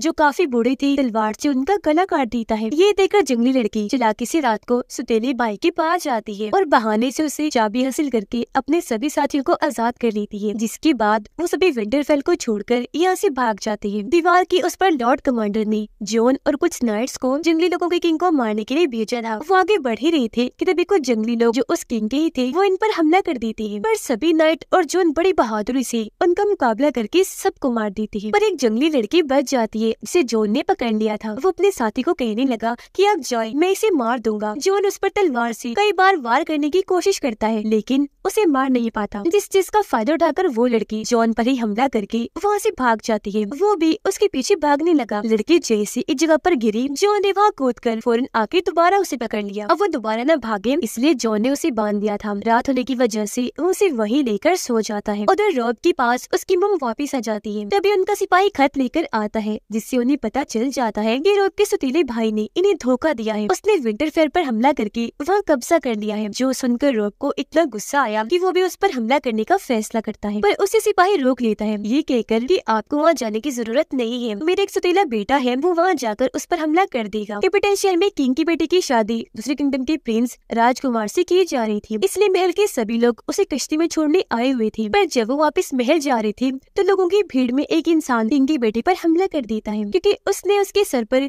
मिट्टी वाला पत्थर फेंक के मारा था। जिस बात से किंग के बेटे को इतना गुस्सा आया कि वो अपने सिपाहियों को कहकर सभी लोगों को मारने का हुक्म देता है। इससे पहले कि सिपाही लोगों पर हमला करते लोग भड़क गए, उल्टा उन्हीं पर हमला कर देते हैं। लोगों ने उन पर तीरों, तलवारों और पत्थरों की बारिश कर दी थी और क्योंकि लोग बहुत ज्यादा थे इसलिए महल के लोग जैसे तैसे अपनी जान बचाकर महल के अंदर आ जाते हैं। यहाँ बाहर के कुछ लोग भी अंदर आ गए थे जो नाइट स्टार की बेटी को पकड़कर नीचे गिरा देते हैं, फिर उसके साथ बदतमीजी करने की कोशिश करने लगते हैं। लेकिन तभी यहाँ वो सोल्जर जिसका चेहरा जला हुआ था वो आकर इन लोगों पर हमला कर देता है। एक वो हवा में लहराकर मारता है तो दूसरे की कमर में अपना चाकू घुसाकर, जिसके बाद वो नाइट स्टार की बेटी को बचाकर वहाँ से ले जाता है। महल में दूसरी तरफ बोना किंग की बेटी पर काफी गुस्सा करता है, उसे जोरदार थप्पड़ भी लगाता है कि ये सब तुम्हारी वजह से हुआ। तुमने एक इंसान जिसने तुम्हें पत्थर मारा था उसकी वजह से सब लोगों को मारने का कहा, जिससे लोग भड़क गए और उन्होंने हमारे साथ ऐसा कर दिया। तभी यहाँ जला हुआ सोल्जर नाइट स्टार की बेटी को लेकर आ जाता है। अब एक सिपाही को नाइट स्टार की छोटी बेटी पर शक हो गया था, जिस बारे में बताने के लिए वो जेमी के डैड के पास जाने लगा, इन्हें दुश्मनों के हेड के पास। ये देखकर बच्ची घबरा गई। वो बहादुर वॉरियर के पास आकर उसे उस सिपाही का नाम बता देती है ताकि ये उसे मार दे। वो सिपाही जेमी के डैड के पास पहुँच तो गया था लेकिन कुछ बताने से पहले ही बहादुर वॉरियर उसे मार देता है। अमीर शहर में डेनेरिस ये देखकर काफी परेशान रह जाती है कि किसी ने उसके बहुत सारे लोगों को मारकर उसके ड्रैगन्स को भी चुरा लिया है। अब जहाँ जेमी को कैद किया हुआ था वहाँ रोब एक लड़के को भी रखता है, जिस चीज का फायदा उठाकर जेमी उस लड़के के पास आया और उस पर हमला करके पहले उसे नीचे गिराता है, फिर बहुत बार उसे पीटकर जान से मार देता है। ये हलचल देखकर एक गार्ड पिंजरे को खोलकर अंदर आया, तब जेमी उस पर भी हमला करके वहाँ से भाग जाता है। अब हमें पता चला कि अमीर शहर का हेड वहाँ के जादूगर से मिला हुआ है और उन दोनों ने ही मिलकर डेनेरिस के ड्रैगन्स को चोरी करवाया है। अब जादूगर डेनेरिस के सामने अपने बहुत सारे रूप बनाकर इस शहर के तकरीबन सभी अमीर लोगों को मार देता है। वो एक एक करके सबके गले काट देता है, जिससे मौके पर ही उनकी मौत हो जाती है। यह वो डेनेरिस को उस अजीब जगह के बारे में भी बता देता है जहाँ उसके ड्रैगन को रखा गया था, पर वहाँ डेनेरिस को अकेले ही जाकर अपने ड्रैगन्स को लाना होगा। अगली सुबह जॉन और जंगली लड़की की आंख खुल जाती है और क्योंकि जॉन ने उसे बांधा हुआ था इसलिए रस्सी के सहारे वो उसे वहाँ से ले जाने लगता है। लेकिन तभी वो लड़की अपनी रस्सी ढीली करके उस पर टांग मार के जॉन पर हमला करती है और वहाँ से भाग जाती है। थोड़ी देर बाद वो अपने सभी साथियों को वहाँ लेकर आई जो चारों तरफ से जॉन को घेर लेती है। जेमी जो कैसे भाग गया था उसे दोबारा से सिपाही पकड़ लेती है और कैंप में उसे फिर से ले जाया जाता है। विंटरफेल में रॉब का सतीला भाई यह रॉब के दोनों छोटे बहन भाइयों को ढूंढ रहा था, पर काफी ढूंढने के बाद भी जब वो उसे नहीं मिलते तो वहाँ के 2 बच्चों को मारकर उन्हें जला देता है और उनकी लाशों को वह रस्सी के सहारे लटका दिया जाता है ताकि लोगों को लगे कि उसने रॉब के दोनों बहन भाइयों को मार दिया। अब जब इस सौतेले भाई की बहन यहाँ आई तो बच्चों की लाशों को देखकर उसे भी ऐसे ही लगता है, इसलिए वो अपने भाई को जल्दी से यहाँ से चलने का कहती है क्योंकि वो उसे ले जाने ही आई थी। वजह यही थी कि इन बच्चों के मरने की वजह से अब कभी भी यहाँ विंटरफेल में हमला हो सकता था, पर वो विंटरफेल को छोड़ के जाना नहीं चाहता था। दीवार के उस पर जंगली लोगों ने जॉन को पकड़ लिया था, जिसे लेकर वो जंगली इंसान हड्डियों के लॉर्ड के पास आती है क्योंकि उसने अपने पूरे जिस्म को हड्डियों से कवर्ड किया हुआ था। वो जॉन को देखते ही उसे मारने का हुक्म देता है, पर वो लड़की जिसे जॉन ने पकड़ा हुआ था वो ने मना करके उसकी जान बचा लेती है। यहाँ उसे अपना एक सिपाही भी मिलता है जिन्हें भी जंगली लोगों ने पकड़ लिया था। वो बताती है कि इन बुरे लोगों ने हमारे सब लोगों को मार दिया है। उधर जेमी की डैड इन दुश्मनों की हेड रॉब पर हमला करने के लिए निकल जाती है। इस वजह से नाइट स्टार की छोटी बेटी परेशान हो गई और वो दोबारा से उस बहादुर वॉरियर को ढूंढने लगती है ताकि उसे जेमी के डैड का नाम बता सके और वो उसे मार दे, पर वो उसे नहीं मिलता। कैपिटल शहर में बोना भी अपने साथियों के साथ मिलकर जंग की तैयारी कर रहा था क्योंकि स्टेनिस उन पर कभी भी हमला कर सकता था। स्टेनिस तो जंग के लिए पूरा तैयार था। वो अपने बहुत सारी शिप्स लेकर कैपिटल शहर की तरफ निकल जाता है। उधर नाइट स्टार की बेटी को बहादुर वॉरियर मिल तो गया था, पर वो काफी लेट हो गई थी क्योंकि जेमी के डैड वहाँ से जा चुके थे, तो इसीलिए वो बहादुर वॉरियर से जिद करके वहाँ से उसे ले जाती है। रात के वक्त बहादुर वॉरियर दुश्मन के सभी सिपाहियों को मौत की नींद सुला देता है, जिसके बाद वो सब यहाँ से भाग जाती है। अब नाइट स्टार की वाइफ ने जेमी को खुद ही दोबारा आजाद कर दिया था क्योंकि उसे डर था कि कहीं कोई जेमी को मार ना दे, क्योंकि अगर जेमी मारा गया तो उन्हें उनकी दोनों बेटियां कभी वापस नहीं मिलेंगी। इस मकसद के लिए उन्होंने फीमेल गार्ड को भी जेमी के साथ भेजा ताकि वो उसे सही सलामत कैपिटल शहर छोड़कर आ सके। कैपिटल शहर में स्टेनिस अपनी शिप्स लेकर पहुंचने वाला था। यहाँ सबसे आगे वाली शिप पर स्टेनिस का राइट हैंड खड़ा था क्योंकि वो सबको लीड कर रहा था एक लीडर की तरह। थोड़ी ही देर में इनकी सारी शिप्स कैपिटल शहर के गेट पर पहुंच गई, पर इन्हें वहाँ किंग के बेटे की एक भी शिप दिखाई नहीं दे रही थी। दूसरी साइड से किंग का बेटा भी अपनी शिप के साथ गेट के पास आ गया था, जिससे स्टेनिस की सारी शिप्स साफ साफ दिखाई दे रही थी। इतनी सारी शिप्स को देखकर वो बहुत डर गया और बोने को देखने लगा कि उसे जरा भी परवाह नहीं है, ऐसे तो वो मारे जा सकते हैं क्योंकि उनके पास शिप्स बहुत कम थी। क्योंकि वो दरअसल नहीं जानता था कि बोने का प्लान तो कुछ और ही है, तो उन्हें कुछ नहीं होगा। अब तभी स्टेनिस के राइट हैंड को अपनी तरफ एक शिप आती हुई दिखाई दी। उन्होंने जैसे अपने सिपाहियों को इस बारे में बताया, वो सारे अलर्ट होकर अपने तीर उस तरफ कर लेते हैं। फिर जैसे वो शिप इनके पास आई तो उसमें एक भी सिपाही नहीं था, बल्कि उसमें था वो खतरनाक केमिकल जो पानी में गिरा था, क्योंकि यही उस बोने का प्लान था। वो अपने सिपाही को सिग्नल देकर इशारा करता है, जिसके बाद सिपाही एक जलता हुआ तीर उस शिप में दे मारता है। वहाँ आग लग गई जो फैलती फैलती स्टेनिस के राइट हैंड की शिप की तरफ चली गई, क्योंकि सबसे आगे उनकी शिप ही थी, जिससे उनकी शिप पूरी जल गई और वहाँ बहुत बड़ा धमाका हो गया। पूरी शिप तबाह हो गई, जिससे वो राइट हैंड और उनका बेटा दूर जाके पानी में गिरते हैं। लेकिन स्टेनिस अभी भी नहीं रुकता, वो आगे बढ़ता रहता है और आखिरकार वो कैपिटल शहर के गेट पर आ ही जाता है। यह आते ही उसने भारी हमला बोल दिया। पहले तो बारिश की तरह तीर बरसाए, फिर तलवारों से भी वो उनके सिपाहियों को मारता गया। अंदर महल में सारी औरतें महफूज थीं। यहाँ किंग की वाइफ अपने बेटे को अंदर बुलाने का हुक्म देती है, क्योंकि अभी जंग स्टेनिस जीत रहा था और अगर वो जीत गया तो किंग की वाइफ को अपने बच्चों समेत जहर खा के अपनी जान देनी होगी। इस जंग में वो जला हुआ सोल्जर भी लड़ रहा था, पर उसे आग से बहुत डर लगता था, इसलिए वो आग को देखकर घबरा जाता है, क्योंकि बचपन में उसके भाई ने उसका चेहरा आग से जला दिया था, इसीलिए वो जंग छोड़कर जाने लगा। यहाँ पर किंग का बेटा भी जंग छोड़कर चला जाता है और अब अपनी टीम को लीड करने वाला यहाँ सिर्फ बोना ही बचा था। वो अपने लोगों को इकट्ठा करके उनकी हौसला अफजाई करते हुए उन्हें स्पीच देता है, जिससे उन लोगों में हिम्मत पैदा हुई और वो अपनी अपनी तलवारों को ऊपर करके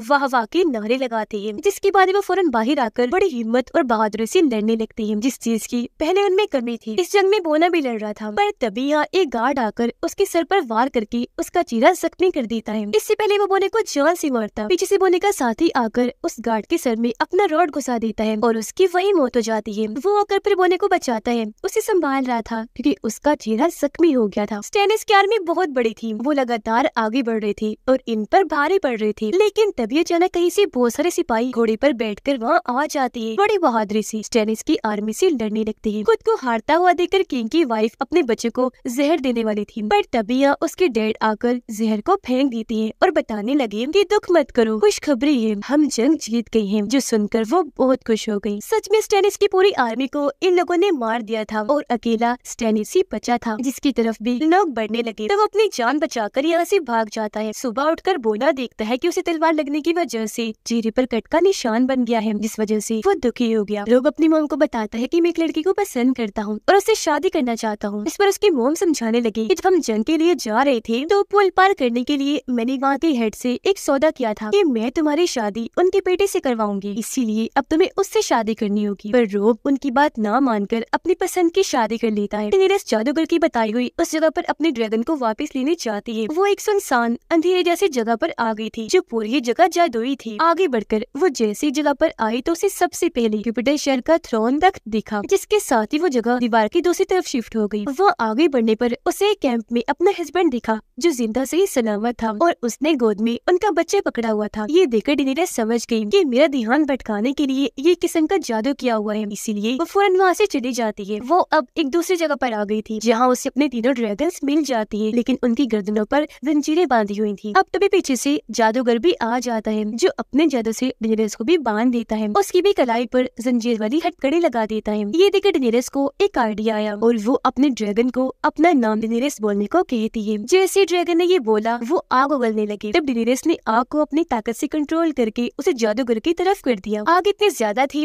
कि वो जादूगर को जला देती है, जिससे उसकी मौत हो गई। जादूगर के मरते ही क्योंकि जादू टूट गया था इसीलिए उन सबकी जंजीरें भी खुल गई थी। अब डेनेरिस अपने सिपाही की मदद से उस बड़ी तिजोरी को खुलवा देती है जिसमें सोना था, पर उसे खोलने पर अंदर सोने का एक टुकड़ा भी नहीं था, जिससे वो समझ गई कि इसका मतलब यहाँ की हेड ने मेरे साथ झूठ बोला था उससे शादी करने के लिए। साथ ही उसे ये भी पता चलता है कि मेरे एक सर्वेंट ने मुझे धोखा दिया, उसने यहाँ की हेड के साथ मिलकर ड्रैगन्स को चोरी करने में मदद करवाई थी, तो इसलिए सजा के तौर पर वो उन दोनों को उस तिजोरी में बंद करवा देती है। उधर स्टैनिस जादू करने पर गुस्सा करने लगा। वो उसे गले से पकड़ लेता है, कहने लगा तुमने तो कहा था कि अगर मैं कैपिटल शहर पर हमला करूंगा तो जीत जाऊंगा, पर बता मैं क्यों हारा, वो भी इतनी बुरी तरह से। तब जादूगर ने उसे हौसला देती है, कहती है कि अब ना सही अगली बार जीत जाओगी। इतना कहकर वो उसे आग में उसकी जीत दोबारा से दिखाती है। रोब का सतीला भाई पूरे विंटरफेल को बंद करवा देता है। अब हालांकि उसके पास बस 20 सिपाही थी, लेकिन फिर भी वो हिम्मत नहीं हारता और अपने लोगों को स्पीच देकर उनका हौसला बढ़ाता है। लेकिन तभी उसका एक सिपाही पीछे से उसे मारकर बेहोश कर देता है, क्योंकि ये सारे सिपाहियों का प्लान था। उसे बचाने के लिए जैसे बूढ़ा सिपाही आगे आया, ये लोग रॉड से उन्हें भी मारकर जख्मी कर देते हैं। वो वहीं गिर गई, जिसके बाद वो रोब के सतीले भाई को वहाँ से लेकर चली जाती है। जंगली लड़की नाइट स्टार की छोटी बेटी और 2 लोगों को लेकर वहाँ से बाहर आती है, जहाँ उन्हें वो बूढ़े जख्मी सिपाही मिल जाते हैं जिनकी हालत इतनी खराब थी कि वो बस मरने वाले थे। वो उन लोगों से कहती है कि तुम्हें दीवार के पास जाना चाहिए क्योंकि वहाँ जॉन है जो तुम्हारा ख्याल रखेगा, वरना ऐसे तुम्हें खतरा है। फिर वो जंगली लड़की से कहती है कि प्लीज मुझे मार डालो क्योंकि मैं बहुत तकलीफ में हूँ और मेरा ठीक होना भी नामुमकिन है। नाइट स्टार की बेटी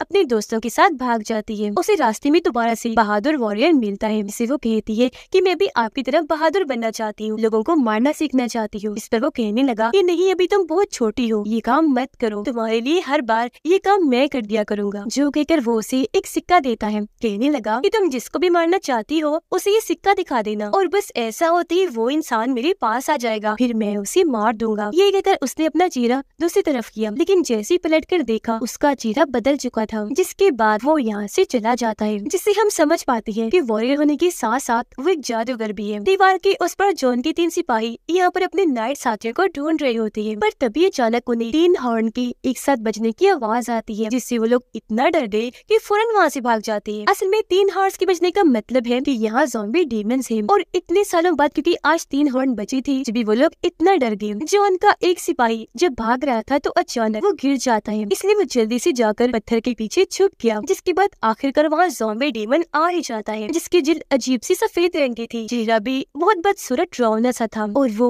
एक मरे हुए घोड़े पर बैठा हुआ था। आंखें नीली चमकदार थी, हाथ में उसने बर्फ की तलवार पकड़ी हुई थी। जैसे उसने चीखकर तलवार को हवा में किया किया, अचानक उसके पीछे उसकी बहुत बड़ी आर्मी भी आ गई। जो सारे मरे हुए लोग थे उनकी भी हालत बहुत खराब थी। वो सब सफेद ज़ॉम्बीज़ थे जो अब तबाही मचाने आगे बढ़ रहे थे। जो अनकदा छुपकर ये सब देख रहा था उसकी हालत खराब हो गई थी, क्योंकि ज़ॉम्बी डीमन की आर्मी बहुत बड़ी थी। और इसी के साथ दूसरा सीजन इधर ही खत्म हो जाता है। तो फिल्म की शुरुआत होती है और हम देखते हैं कुछ डॉक्टर्स एक एम्बुलेंस में मरीज का इलाज कर रहे थे। वो उसकी आंखों में दवाई डालकर उस आदमी की आंखों पर पट्टी बांध देते हैं, क्योंकि ये लोग उस आदमी को दूसरे हॉस्पिटल में लेकर जा रहे थे। मगर उस मरीज को भी इस बारे में कुछ भी नहीं पता था कि उसे ये लोग कहाँ पर ले जा रहे हैं। जब उसे थोड़ा सा होश आता है तो वो खुद को एक एम्बुलेंस में पाता है, मगर अब उस एम्बुलेंस में कोई भी नहीं था और वो एम्बुलेंस अब सड़क पर बीचों बीच खड़ी थी। इस आदमी मरीज का नाम बेन होता है, जो ब्लाइंड मतलब अंधा था। उसे सही तरह से नजर नहीं आता। बेन को एम्बुलेंस में भी हथकड़ी लगाई गई थी। ऐसा लग रहा था कि जैसे ये कोई मुजरिम हो। अब जिस हथकड़ी से बेन को बांधा गया था वो अलग हो जाती है और ये किसी तरह उस एम्बुलेंस से बाहर आ गया था। इसके दिल में कुछ सवाल थे कि यहाँ पर ये क्यों रुका है और एम्बुलेंस का स्टाफ कहाँ पर गया, गाड़ी को रोड के दरमियान में क्यों खड़ा किया। इस सारी सूरत हाल को देखकर ये अंदाजा लगाया जा सकता था कि शायद एम्बुलेंस के स्टाफ के साथ कुछ गलत हुआ है। फिर बेन थोड़ी सी कोशिश करता है और एम्बुलेंस से नीचे उतरकर आगे बैठ जाता है। वो देखता है एम्बुलेंस बिल्कुल ठीक है, उसका हॉर्न, उसकी लाइट सब ठीक थी। वो यहाँ पर रेडियो से मदद भी मांगता है, मगर बेन क्या करता, क्योंकि वो इस एम्बुलेंस को चला तो नहीं सकता था, इसलिए वो दोबारा से पीछे जाकर बैठ जाता है और इंतजार करने लगता है कि शायद कोई उसकी मदद करने आ जाए। बेन की आंखों में जलन होने लगी थी। वो अपनी पट्टी को उतारकर आंखों में आई ड्रॉप यानी कि आंखों की दवाई डालता है। तभी कोई एम्बुलेंस का दरवाजा बजाता है, जो कि हॉस्पिटल के स्टाफ में से था। मगर वो अब यहाँ पर किसी वायरस के फैलने की वजह से ज़ॉम्बी बन चुका था। मगर इस बात के बारे में बेन को नहीं पता था। उसकी हालत तो आगे ही खराब थी, लेकिन अब वो इस बात को नहीं जानता था कि उसके पीछे अब एक ज़ॉम्बी पड़ चुका है। बेन दरवाजे को खोल देता है, तभी उस ज़ॉम्बी ने उस पर हमला कर दिया था, जिस वजह से वो डरकर एम्बुलेंस से बाहर आ गया था। वो उस ज़ॉम्बी को रोकने की कोशिश भी करता है, मगर ज़ॉम्बी को उसकी जुबान समझ ही नहीं आ रही थी। वो ज़ॉम्बी अजीब अजीब सी आवाज़ें निकालता है। बेन जब थोड़ा सा आगे जाता है तो आगे उसे महसूस होता है कि दो और आदमी गिरे हुए हैं, जिनके कपड़ों से हम ये अंदाजा लगा सकते हैं कि एम्बुलेंस के ये स्टाफ में से थे।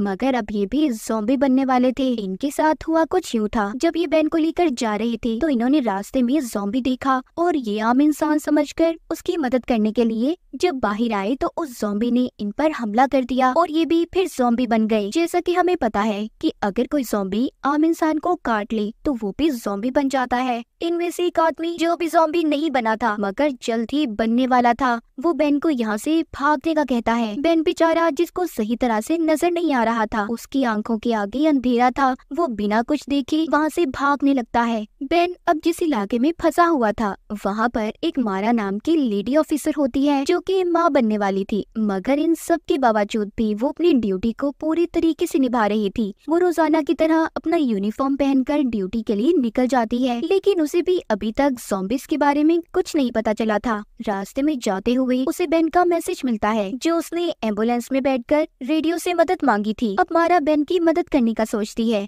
मगर जैसे कि वो माँ बनने वाली थी और इस हालत में वो बेन को कैसे उन ज़ॉम्बी से बचाएगी, कैसे उसकी मदद करेगी, ये सब अब हमें कहानी में आगे दिखाया जाएगा। उधर बेन को भी ये अंदाजा नहीं था कि उसके साथ क्या हो रहा है। वो एक रोड पर बस मदद के सहारे चलता जा रहा था। उसके पीछे अभी भी एक ज़ॉम्बी पड़ा हुआ था। तभी बेन को पीछे से एक गाड़ी की आवाज आती है। उसे लग रहा था कि गाड़ी में बैठे लोग उसकी मदद जरूर करेंगे। तभी उसे गोली चलने की आवाज आती है। गाड़ी से निकलकर एक आदमी ने दो ज़ॉम्बीज़ को मार दिया था, जिनमें से एक तो बिल्कुल बेन के पीछे खड़ा था। उन्होंने बेन को ज़ॉम्बी से तो बचा लिया, मगर वो उसकी मदद नहीं करते, ऐसे ही अकेला छोड़कर चले जाते हैं। बेन को यहाँ पर समझ आता है कि ऐसे रोड से चलना ठीक नहीं है, इसीलिए वो ये सोचता है कि उसे कच्चे रास्ते से आगे जाना चाहिए, जिससे उसकी जान को भी खतरा नहीं होगा, क्योंकि रोड पर तो कहीं से भी ज़ॉम्बीज़ आ सकते थे। उधर मारा, जो अपनी गाड़ी में थी, उसे तभी रास्ते में दूर खड़ी एक लड़की दिखाई देती है, जिसकी शक्ल से ऐसा लग रहा था कि वो भी अब ज़ॉम्बी बनने वाली है। मारा, जो इस बात से बिल्कुल अनजान थी, वो उस लड़की को देखकर ये सोचती है कि शायद वो मुसीबत में होगी। वो अपनी गन लेकर उसकी तरफ बढ़ती है ताकि वो उसकी मदद कर सके, लेकिन वो लड़की जोर जोर से चिल्ला रही थी कि प्लीज मुझसे दूर रहो, मेरे पास मत आना। मारा अब अपनी गन गाड़ी के पास रखकर अंदर से कंबल लेने जाती है ताकि उस लड़की को बचा सके, मगर वो लड़की अब मारा की गन को लेकर खुद को मारने वाली थी। जब मारा उसे रोकती है तो वो उसकी गाड़ी लेकर भाग गई थी और इस वजह से मारा अब मुसीबत में पड़ चुकी थी क्योंकि वो माँ बनने वाली थी और ऐसे वो चल भी नहीं सकती थी। उधर बेन भटका हुआ एक घर तक पहुँच चुका था जिसका मेन दरवाजा टूटा हुआ था। बेन उस दरवाजे को काफी देर तक खोलने की कोशिश करता है मगर नहीं खोल पाता क्योंकि उसे ऐसा लग रहा था कि वो दरवाजा बंद है, हालांकि वो टूटा हुआ था। ये जब पीछे के रास्ते से जाने लगता है तो एक औरत इस पर हमला कर देती है जो कि अब ज़ॉम्बी बन चुकी थी। उसने बेन की आंखों की पट्टी को खोल दिया था जिससे उसे बहुत ज्यादा तकलीफ होती है। वो अपनी हथकड़ी से जुड़े हुए डंडे से उस ज़ॉम्बी औरत के सर को कुचलकर मार देता है। ये अब जल्दी से घर के अंदर आकर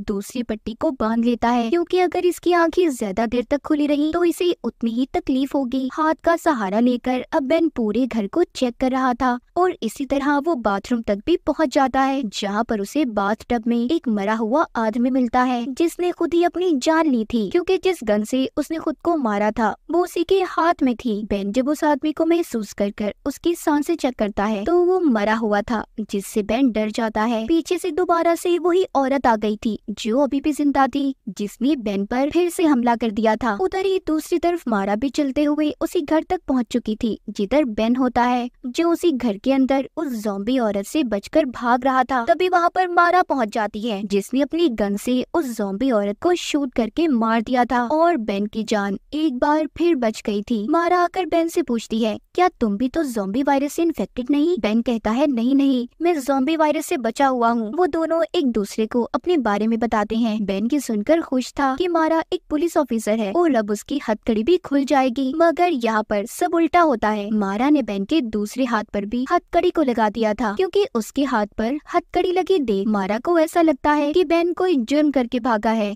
वो तो सिर्फ पुलिस ऑफिसर होने के फर्ज को निभा रही थी। मारा अब बेन को वहीं पर छोड़कर सारे घर की तलाशी लेने लगी थी जहाँ पर उसे कुछ औजार और मकान मालिक की लाश मिलती है जिसको बेन ने बाथटब में देखा था। वो देखती है कि घर पूरा सील था मगर घर का मेन दरवाजा टूटा हुआ था जिससे इन्हें पता चलता है कि जिस औरत को मारा ने मारा जो ज़ॉम्बी बन चुकी थी वो इस आदमी की बीवी होगी जिसकी लाश बाथटब में थी जिसने खुद अपनी जान ली थी क्योंकि जब उसकी बीवी ज़ॉम्बी बनी तो वो जान गया था कि वो भी अब नहीं बच पाएगा, इसीलिए उसने अपनी बीवी को मारने की बजाय खुद अपनी जान ले ली। मारा जब घर की छत पर जाकर बालकनी से देखती है तो एक आदमी इन्फेक्टेड था यानी कि वो भी अब थोड़ी देर बाद ज़ॉम्बी बनने वाला था। मारा उसकी मदद करने की बजाय दरवाजे को बंद कर लेती है और बेन को लेकर अब बेसमेंट में आ गई थी क्योंकि उसे लगता था वो दोनों यहाँ पर महफूज होंगे। वो बैठ जाते हैं और काफी देर तक एक दूसरे से बातें करते हैं। बेन मारा को अपनी हथकड़ी भी खोलने का कहता है लेकिन उसने उसे मना कर दिया था। कहती है नो ऐसा नहीं कर सकती मैं, मगर बेन फिर भी खुश था कि चलो शुक्र है इतने वक्त के बाद उसे किसी इंसान का साथ तो मिला। मारा के चलने के तरीके और सांस लेने की वजह से वो ये बात समझ गया था कि मारा माँ बनने वाली है और उस वक्त को याद करने लगता है जब उसकी वाइफ भी माँ बनने वाली थी। बेन मारा को अपने बारे में बताता है कि उसकी भी एक फैमिली थी जिसमें उसकी वाइफ और एक बेटी थी, मगर ना जाने बेन को क्या हो गया था। वो अपनी बेटी के बारे में बात करता हुआ रुक जाता है क्योंकि वो जानता था वो भी अब जिंदा नहीं बचेगा। मारा यहाँ पर उससे पूछती है कि तुम इस मुसीबत में कैसे फंसी। जब बेन अपनी सारी कहानी मारा को सुनाता है तो उसे अब पता चलता है कि जो मैसेज उसने रेडियो पर मदद के लिए सुना था वो बेन की ही आवाज थी। ये सुनकर उसे यकीन आ जाता है बेन सच बोल रहा है, इसीलिए उसने उसकी हथकड़ी को भी खोल दिया था और बेन को लेकर यहाँ से अब जाने की कोशिश करती है। बेन उसके कंधे का सहारा लेकर आगे बढ़ रहा था। जैसे ही वो थोड़ा सा आगे जाते हैं एक ज़ॉम्बी आदमी उनके सामने आ गया था और हमला करने लगता है। मारा उसे मारने के लिए जब गोलियां चलाती है तो बेन उन गोलियों की आवाज से डर गया था। ये देखकर मारा समझ चुकी थी कि अगर दोनों एक साथ इकट्ठे गए तो दोनों ही मर जाएंगे, इसलिए वो बेन को दोबारा से उसी घर में बिठाकर और उसके हाथ में हथौड़ा देकर साथ ही दूसरे हाथ में रस्सी को पकड़ाकर दरवाजे से बांध देती है और ये कहती है कि अगर कोई ज़ॉम्बी आए तो उसे मार देना और फिर भी अगर जान को खतरा लगे तो जंगल के रास्ते भाग जाना, मैं तुम्हें ढूंढ लूंगी। इसके बाद वो रेडियो पर मदद का मैसेज छोड़कर आगे मदद तलाश करने निकल जाती है। थोड़ा सा चलने के बाद वो थक गई थी, इसीलिए एक जगह पर बैठ जाती है। उधर घर में बेन भी बैठा जब आराम कर रहा था तो एक लेडी ज़ॉम्बी उस पर हमला कर देती है जो खिड़की से अंदर आ गई थी। बेन जैसे तैसे कर बचकर बाहर आ गया था। तभी वो देखता है बाहर एक और ज़ॉम्बी खड़ा था। ये अब उससे भी बचकर भागता है और एक कैबिन के पास पहुंच गया था। वहीं पर ये एक जगह पर बैठकर आंखों में दवाई डालता है, जिससे अब उसे थोड़ा थोड़ा नजर आने लगा था। इसीलिए अब उसकी आंखों पर पट्टी नहीं थी। उसके पास वहाँ पर एक और ज़ॉम्बी आ गया था। ये पास ही पड़े बेलचे से उस ज़ॉम्बी को मार देता है और आगे बढ़ने लगता है। उधर मारा भी उस जगह पर पहुँच गई थी जहाँ पर एम्बुलेंस खड़ी थी, जिसके अंदर कहानी के शुरू में हमने बेन को देखा था। वो वहाँ पर जब पास ही गिरे हुए पुलिस ऑफिसर को चेक करती है तो एकदम से उसने मारा पर हमला कर दिया था, जिससे उसकी गन नीचे गिर गई थी और उस पुलिस ऑफिसर ने उसकी टांग को पकड़ लिया था। मारा उस पर अपनी गन उठाकर गोली चलाती है, मगर गोली सर में ना लगने की वजह से वो ऑफिसर ज़ॉम्बी अभी भी जिंदा था। वो मारा के पीछे पड़ चुका था और मारा अपनी जान बचाती उससे भाग रही थी। वो जब उसके पास आता है तो उसने उस ज़ॉम्बी को धक्का दे दिया था, जिससे उसका सर पत्थर में जाकर लगता है और जिस वजह से वो खत्म हो गया था। मारा जो कि बहुत ज्यादा थक चुकी थी, वो बहुत ज्यादा नहीं चल सकती थी, इसीलिए एक जगह पर आकर बैठ जाती है और एक दरख्त का सहारा लेकर आराम करने लगी थी। कुछ देर के बाद अब वो दोबारा से उसी एम्बुलेंस के पास जाती है। जब वो उसे चलाने की कोशिश करती है मगर उसकी बैटरी डेड हो चुकी थी, यानी कि बंद, क्योंकि बेन जब इसे चेक कर रहा था तो उसने उसे चलता हुआ ही छोड़ दिया था, जिस वजह से इसकी बैटरी अब खत्म हो गई थी। इसका मतलब मारा को यहाँ पर आने का कोई फायदा नहीं हुआ था। वो जब एम्बुलेंस के पीछे वाले हिस्से में जाकर देखती है तो वहाँ पर उसे बेन की कुछ मेडिकल रिपोर्ट्स और कुछ कागजात मिलते हैं, जिसमें लिखा था कि बेन को उसकी वाइफ और बेटे के मारने के जुर्म में पकड़ा गया है और बेन ने एक बार अपनी जान लेने की भी कोशिश की थी। अब मारा को याद आता है कि वो शायद इसी वजह से अपनी बेटी के बारे में बताता हुआ मुझे रोक गया था। रात भी होने वाली थी और खतरा भी बहुत ज्यादा था, इसलिए मारा वापस से उस घर के अंदर आ जाती है जिधर इसने बेन को छोड़ा था, मगर अब वो इसे वहाँ पर नहीं मिलता। बेन यहाँ से जा चुका था। वो अब उस घर में से मरे हुए आदमी के पास से गन लेकर बेन को ढूंढने निकल जाती है। उधर दूसरी तरफ हमें बेन दिखाया जाता है, जिसको अब कुछ थोड़ा थोड़ा नजर आने लगा था। वो एक घर के पास पहुँचता है जिधर रंग बिरंगी लाइट्स लगी हुई थी। जब वो उस घर के अंदर जाने लगता है तो उसमें से एक आदमी निकल कर आता है, जिसने एकदम से बेन पर गोली को चला दिया था, जो उसके सीधा कंधे पर जाकर लगी थी। वो आदमी अब इसे उठाकर अंदर ले आता है। दरअसल ये वही आदमी था जो बेन के आगे से कहानी के शुरू में गाड़ी लेकर गुजरा था और उसने बेन की मदद भी नहीं की थी। वो बेन के जख्म को ठीक करने के लिए शराब देता है ताकि वो उसे अपने जख्म पर डाल सके, जहाँ पर इसे गोली लगी है, जिससे इसे सुकून मिलेगा। मगर वो ऐसा करने की बजाय बेन उस शराब को पी जाता है। अब वो आदमी बेन को एक शॉटगन देकर अपने सामने बिठा लेता है। दरअसल ये आदमी यहाँ पर अपने कजन के साथ आया था, जो अब ज़ॉम्बी बन चुका था और कुछ देर के बाद ये भी ज़ॉम्बी बनने वाला था। ये आदमी बेन से कहता है कि जब मैं ज़ॉम्बी बनूं तो मुझे मार देना। इसी दौरान उधर और भी ज़ॉम्बीज़ आ रहे थे। उधर मारा बेन को ढूंढते हुए उसी कैबिन तक आ गई थी, जिधर बेन ने रुककर अपनी आंखों में दवाई को डाला था। उधर जब वो उसकी दवाई की शीशी और पट्टी देखती है तो समझ गई थी कि बेन यहाँ पर जरूर आया होगा और इसी रास्ते से वो आगे गया है। उधर बेन के सामने वो आदमी जो आहिस्ता आहिस्ता ज़ॉम्बी बन रहा था।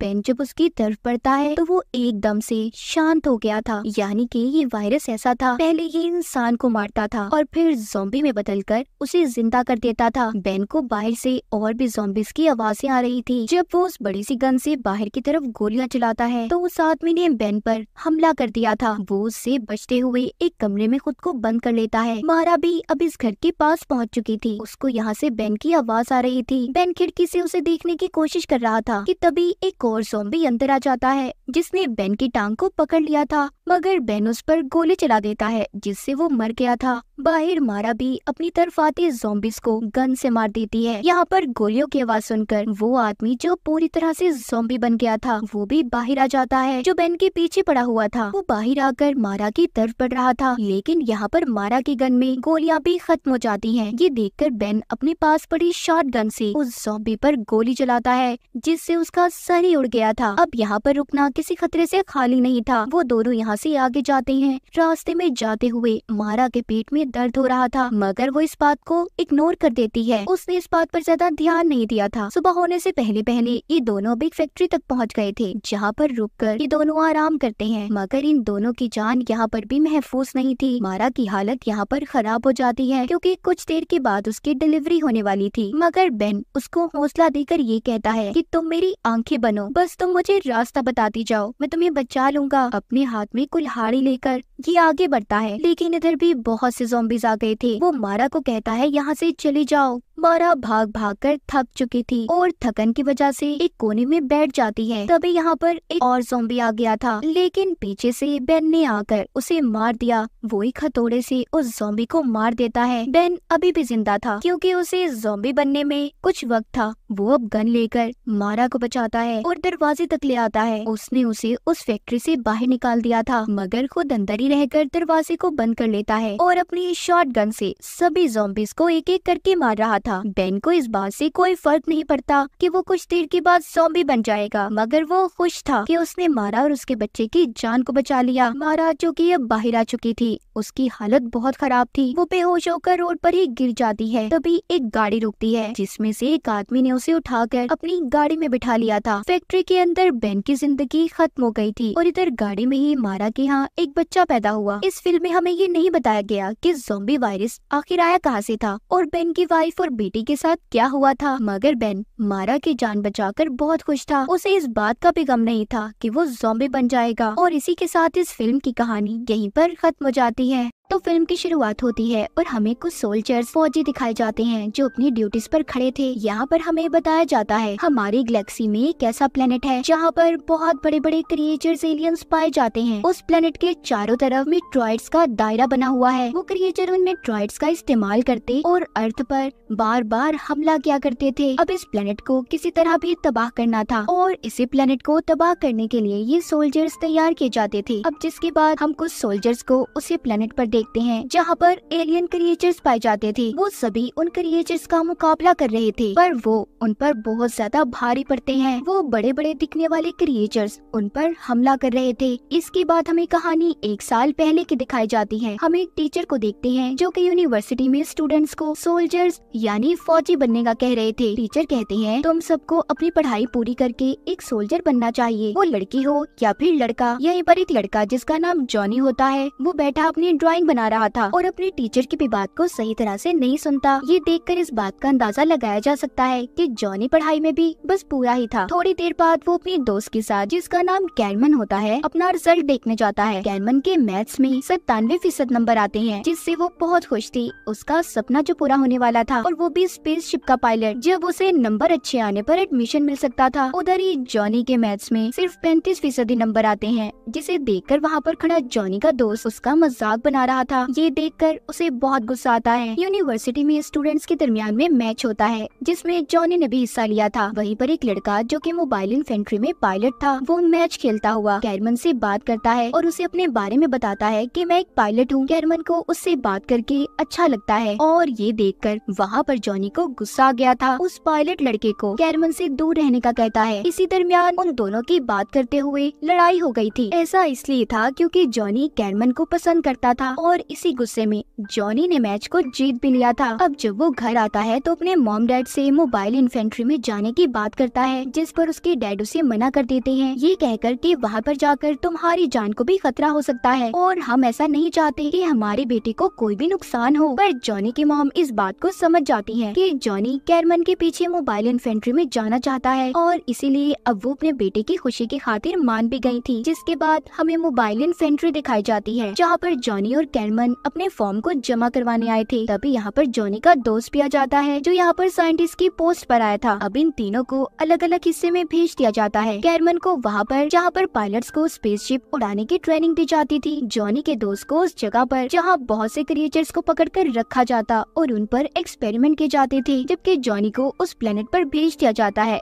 जहाँ पर सोल्जर्स फौजी बनने की ट्रेनिंग दी जाती थी। ये सुबह होते ही अपने अपने प्लेनेट्स पर निकल गए थे जहाँ पर इन्हें ट्रेनिंग दी जानी थी। जॉनी भी अपने सोल्जर्स ट्रेनिंग में आ गया था। वहाँ पर एक बहुत सख्त ऑफिसर था जिसने इन्हें ट्रेनिंग देनी थी। थोड़ी देर के बाद उधर एक और लड़की आती है जो जॉनी के साथ ही पढ़ा करती थी और उसे पसंद भी करती थी, मगर इस बारे में जॉनी कुछ भी नहीं जानता था। खैर अब इनकी ट्रेनिंग शुरू हो जाती है। ऑफिसर सबसे चाकू से बोर्ड पर निशान लगाने का कहते हैं। यहीं पर एक लड़का बोलता है कि अगर हमें गन बंदूक से ही लड़ना है तो चाकू का क्या काम। ये सुनकर ऑफिसर चाकू को लेकर उसकी तरफ फेंकता है जो सीधा उसके हाथ में आकर लगा था और कहता है जब दुश्मन सामने हो ना तो ये नहीं देखा जाता कि हमने चाकू से वार करना है या गन से। ऐसा सख्त रवैया ऑफिसर का देखकर सब घबरा गए थे। दूसरी तरफ कैरमन, जिसको स्पेसशिप को चलाने का कहा गया था, उसके साथ और पायलट्स भी थे। कैरमन का काम इस स्पेसशिप को बड़े से स्पेसशिप के पास से ध्यान से गुजारना था, जिस काम को उसने बड़े ही अच्छे तरीके से कर लिया था। ये देखकर उसके साथ बैठे पायलट्स भी खुश हो गए थे। उधर जॉनी और उसके साथी जितने भी सोल्जर्स की ट्रेनिंग ले रहे थे उन्हें एक गेम खेलने का कहा जाता है। उनकी 2 टीम्स को बना दिया जाता है। गेम में जो भी टीम जीतेगी उनमें से जो भी सबसे पहले झंडे को लहराएगा उसको इन टीम्स का लीडर बना दिया जाएगा। जॉनी इस गेम को जीतने के बाद झंडे को लहरा देता है जिससे अब उसे टीम का लीडर बना दिया गया था। जब वो अपने कमरे में जाता है तो वहाँ पर कैरमन ने उसके पास एक वीडियो भेजी थी जिसमें वो बता रही थी कि यहाँ पर आकर मैं बहुत अच्छा महसूस कर रही हूँ और मुझे इस बात की बहुत खुशी है कि हम क्रिएचर्स के खिलाफ जंग लड़ेंगे, मगर जॉनी अब हमें अपनी दोस्ती को खत्म करना होगा। मुझे नहीं लगता कि इस जंग के बीच हमारी दोस्ती और ज्यादा टिक पाएगी। इतना कहकर उसकी वीडियो एंड हो जाती है।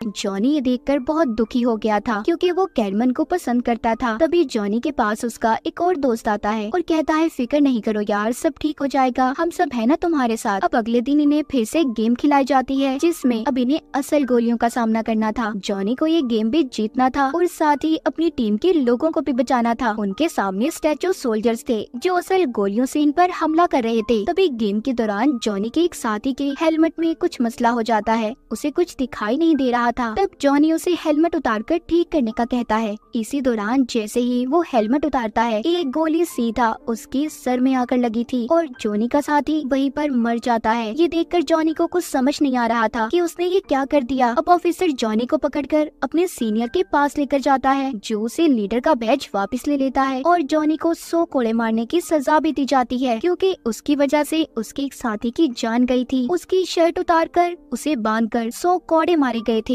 जिससे उसे बहुत तकलीफ भी हो रही थी। जिसके बाद जॉनी ये फैसला करता है कि वो यहाँ पर नहीं रहेगा क्योंकि इसकी वजह से उसके एक साथी की जान चली गई। वो अब वापस जाने का फैसला करता है। तभी उसे उसके मॉम डैड की वीडियो कॉल आती है। जॉनी कहता है आप लोगों ने मुझे सही कहा था, मुझे यहाँ पर आना ही नहीं चाहिए था। तभी बातों के दौरान जॉनी देखता है उसके मॉम डैड के घर के बाहर अचानक से अंधेरा हो गया था और वीडियो कॉल भी बंद हो जाती है। जब वो इस फैसिलिटी को छोड़कर जा रहा था तो वो सभी सोल्जर्स को देखता है जो खड़े टीवी पर खबर को सुन रहे थे कि एलियन क्रिएचर्स ने सभी शहरों पर हमला कर दिया है जिसमें जॉनी का शहर भी शामिल था। ये देखकर वो बहुत दुखी हो जाता है। अब वो इस फैसिलिटी से ना जाने का फैसला करता है और साथ ही साथ उन क्रिएचर से भी लड़ने का कहता है। एक मीटिंग के बाद सबको एलियन क्रिएचर्स के खिलाफ जंग लड़ने के लिए तैयारी करने का कहा गया था। जॉनी का दोस्त जो अब साइंटिस्ट बन चुका था वो वीडियो के जरिए सभी प्लैनेट्स पर सोल्जर्स को एलियन की कमजोरी के बारे में बताता है कि अगर सीधा उनके दिमाग पर हमला किया जाए तो वो जल्दी मर जाएंगे। इधर फैसिलिटी में जॉनी सभी के साथ मिलकर जब जंग की तैयारी कर रहा था तो वहाँ पर कैरमन भी आती है जिसे देखकर जॉनी खुश तो हो गया था, मगर जब वो उसके साथ उस पायलट लड़के को देखता है जिससे इसने यूनिवर्सिटी में मैच को भी जीता था, वो कैरमन से कहता है ओ अच्छा, तो अब मैं समझा कि तुमने मुझसे दोस्ती क्यों खत्म कर दी। इसी बात पर वो पायलट लड़का जॉनी का मजाक बना रहा था। तभी उसे बहुत ज्यादा गुस्सा आ जाता है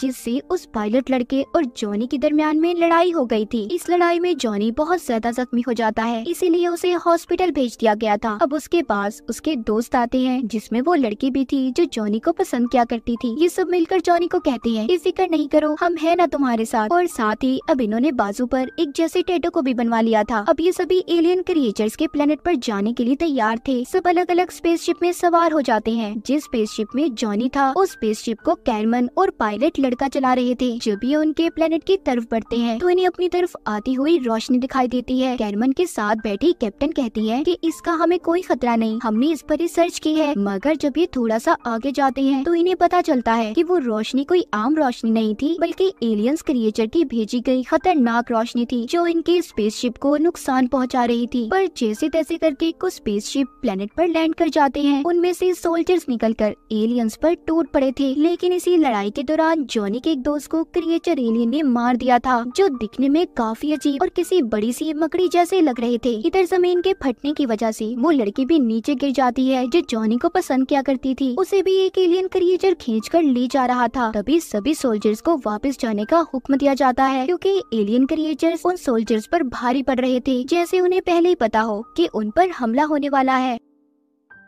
जब ये सभी वापस जा रहे थे तो एक एलियन क्रिएचर जॉनी पर हमला कर देता है, जिससे वो काफी जख्मी हो गया था। अगले सीन में दिखाया जाता है कैरमन और पायलट लड़का मरे हुए सोल्जर्स के नाम की लिस्ट को देख रहे थे, जिसमें जॉनी का नाम भी शामिल था। ये देखकर कैरमन वहाँ पर घबरा गई थी, मगर जॉनी मरा नहीं था। उसे बेस पर लाकर एक लिक्विड में डाल दिया गया था जो उसके जख्मों को ठीक कर रहा था। थोड़ी देर के बाद वो लड़की जो जॉनी को पसंद किया करती थी और उसके दोस्त उसके पास आते हैं जो अभी भी जिंदा थे। उन्हें भी बचा लिया गया था। वो लड़की जॉनी को बताती है कि कल तुम्हें इस लिक्विड से निकाल लिया जाएगा। ये सुनकर जॉनी खुश हो गया था। खैर इसके ठीक हो जाने के बाद वो लड़की जो इसको पसंद किया करती थी और इसके एक दोस्त को, इन तीनों को नई टीम में भेज दिया गया था, क्योंकि इनकी पुरानी टीम के सारे सोल्जर्स एलियन के प्लैनेट्स पर मारे गए थे। यहाँ पर इनकी टीम का नया ऑफिसर कोई और नहीं बल्कि जॉनी का टीचर था, जो हमने कहानी के शुरू में भी देखा था, जिसे देखकर वो सभी बहुत खुश होते हैं। अगले दिन सोल्जर्स को दोबारा से एलियन के प्लेनेट पर जाना था, जहाँ पर जाकर सबसे पहले ये उन एलियंस पर हवाई हमले करते हैं। तभी एक बहुत बड़े सुराग से काफी बड़ा एलियन क्रिएचर बाहर आता है, जिसके ऊपर चढ़कर जॉनी उसके सर में पहले तो बहुत सी गोलियां मारता है। तब भी उस एलियन क्रिएचर को कुछ भी नहीं हुआ था। अब जॉनी उस सुराग में जो गोलियां लगने की वजह से क्रिएचर के सर में हुआ था, उसके अंदर बॉम्ब को डाल देता है, जिस वजह से उस क्रिएचर के चीथड़े उड़ गए थे और वो वहीं पर मारा जाता है। ये देखकर सभी खुश हो गए थे। जॉनी के टीचर उसकी ऐसी बहादुरी को देखकर उसको टीम का हेड बना देते हैं, जिसके बाद जॉनी और कुछ सोल्जर्स अपने ऑफिसर यानी कि अपने टीचर के साथ एक बेस पर जाते हैं, जहाँ पर जाकर वो देखे वहाँ पर क्रिएचर्स के हमले की वजह से सभी सोल्जर्स मारे गए थे। जॉनी के टीचर एक सोल्जर के सर में सुराख को देखते हैं और कहते हैं मुझे लगता है कोई ऐसा क्रिएचर भी है जो इंसानों का दिमाग खाता है। तभी वहाँ पर वो अपनी तरफ बहुत से एलियन क्रिएचर्स को आते देखते हैं, जिन्होंने उस बेस पर हमला कर दिया था। उन्हीं में कुछ एलियन क्रिएचर्स जुड़ने वाले भी थे, जो अब जॉनी और उसके साथियों पर हमला कर देते हैं। वहाँ पर जॉनी के टीचर उसको मदद बुलाने का कहते हैं। कुछ देर के बाद वहाँ पर कैरमन और पायलट लड़का स्पेसशिप को लेकर आ गए थे। पायलट लड़का सभी को स्पेसशिप के अंदर जाने का कहता है, क्योंकि वहाँ के हालात बहुत खराब हो चुके थे। इसी दौरान जमीन के अंदर से बहुत बड़ा क्रिएचर बाहर आता है, जिसने टीचर को अपनी तरफ खींच लिया था। जॉनी अपने टीचर को बचाने की कोशिश कर रहा था, मगर नहीं बचा पाता। उस क्रिएचर ने टीचर की दोनों टांगों को खा लिया था। टीचर से दर्द बर्दाश्त नहीं होता, इसीलिए वो जॉनी को खुद को मारने का कहते हैं और अपनी जगह उसने जॉनी को अब ऑफिसर बना दिया था। जिसके बाद वो लड़की जो जॉनी को पसंद किया करती थी, वहाँ उस क्रिएचर के मुंह में बॉम्ब को डाल देती है, क्योंकि वो अपने टीचर का उससे बदला लेना चाहती थी। बॉम्ब फटते ही वो क्रिएचर मर गया था। ये देखकर वो खुश होती है कि उसने अपने टीचर का बदला ले लिया। जैसे ही वो पीछे मुड़ी थी, वो इस बात को भूल जाती है कि अभी भी और भी क्रिएचर्स पीछे से आ सकते हैं। तभी एक क्रिएचर ने पीछे से आकर अपने दांत उसके जिस्म में घुसा दिए थे, जिससे वो काफी ज्यादा जख्मी हो गई थी। जॉनी उसको बचाकर स्पेसशिप में लेकर आता है, मगर रास्ते में ही उसने दम तोड़ दिया था। मोबाइल इन्फेंट्री पहुंचने के बाद सभी मिलकर उस लड़की का फ्यूनरल करते हैं। जॉनी उसकी मौत पर बहुत दुखी था। जिसके बाद वहाँ पर अब जॉनी का वो दोस्त आता है जो साइंटिस्ट बन चुका था। वो बताता है कि मुझे पता चला है उस प्लेनेट पर ऐसा एलियन क्रिएचर भी है जो इंसानों का दिमाग खाता है, तो तुम्हें वहाँ उस प्लेनेट पर दोबारा जाना होगा और उधर जाकर उस क्रिएचर को जिंदा पकड़कर वापस लाना है, ताकि मैं उसके दिमाग पर एक्सपेरिमेंट करके रिसर्च कर सकूं, इस बात का पता लगा सकूं कि उन क्रिएचर्स को कैसे खत्म किया जा सकता है। ये सब सुनकर जॉनी क्रिएचर के प्लैनेट्स पर जाने के लिए दोबारा से तैयार हो गया था। हालांकि वो जानता था कि उसकी जान को खतरा भी हो सकता है।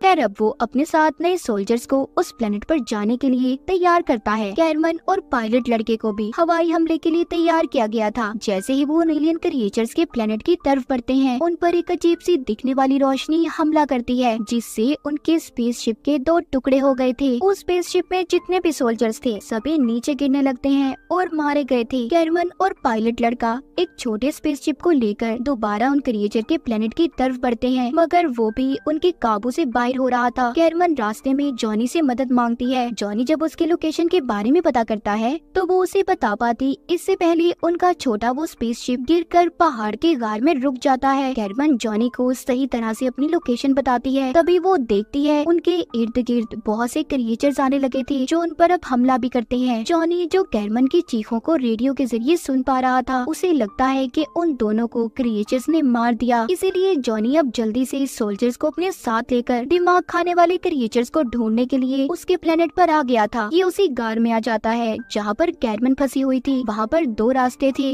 जिससे उसे ये लगता है कि उसे एक रास्ते पर जाकर कैरमन को ढूंढना चाहिए, क्या पता वो जिंदा हो। ये अपने साथ 2 सोल्जर्स को लेता है और उस रास्ते पर चल पड़ता है, जबकि दूसरे रास्ते पर बाकी के सोल्जर्स को जाने का कहता है। उधर कार के अंदर कैरमन और पायलट लड़का अभी तक जिंदा थे। उन्हें चारों तरफ से एलियन क्रिएचर्स ने घेरा हुआ था। वहाँ पर उनके सामने एक बहुत बड़ा क्रिएचर बाहर आता है। ये वही क्रिएचर था जो इंसानों का दिमाग खाया करता था। वो अपना एक नुकीला टेंटिकल पायलट लड़के के सर में मारता है और उसके दिमाग के साथ साथ सारे खून को चूस गया था, जिससे उसकी मौत हो जाती है। जब वो क्रिएचर कैरमन पर हमला करने ही वाला था तो उसने चाकू से उसके टेंटिकल को काट दिया था। कुछ देर के बाद जॉनी भी वहाँ पर पहुँच जाता है। उसके हाथ में बॉम्ब था। वो दिमाग वाले क्रिएचर से कहता है, इसको तुम जानते होगे ना कि ये क्या है? अगर तुमने कैरमन को ना छोड़ा तो मैं सभी को मार दूंगा। ये सुनकर वो क्रिएचर दोबारा से एक बड़े से सुराख में चला जाता है। उसके इर्द गिर्द बहुत से क्रिएचर जमा हो गए थे जो उसे बचा लेते हैं, जिसके बाद वो क्रिएचर्स उन पर हमला करने लगे थे, जिस वजह से जॉनी का एक साथी काफी ज्यादा जख्मी हो गया था। वो अब जॉनी से बॉम्ब को ले लेता है और कहता है, तुम सब लोगों को यहाँ से लेकर बाहर चले जाओ, इसके अलावा हमारे पास कोई और रास्ता नहीं है। जॉनी अब उसे बॉम्ब देकर बाकी सबको लेकर वहाँ से निकल जाता है। जॉनी के साथी ने उस बॉम्ब को फाड़कर सभी क्रिएचर्स को मार दिया था। जॉनी और उसके साथ जब बाकी के लोग गार से बाहर आते हैं तो सभी सोल्जर्स उन्हें खुशियां मनाते दिखाई दे रहे थे, क्योंकि सबने मिलकर उस दिमाग खाने वाले क्रिएचर को जिंदा पकड़ लिया था। वहाँ पर जॉनी का दोस्त साइंटिस्ट आता है और कहता है, आखिरकार ये क्रिएचर्स हमसे डरने लगे। ये सुनकर सभी खुश हो गए थे। उस क्रिएचर को अब मोबाइल इन्फेंट्री में लाया जाता है, जहाँ पर उस पर टेस्ट किए जा रहे थे। और आखिर में हम एक आवाज को सुनते हैं कि मोबाइल इन्फेंट्री में और भी सोल्जर्स की जरूरत है, तो जल्दी से आए और अपना नाम दर्ज करवाएं। इसी के साथ इस फिल्म की कहानी यहीं पर खत्म हो जाती है।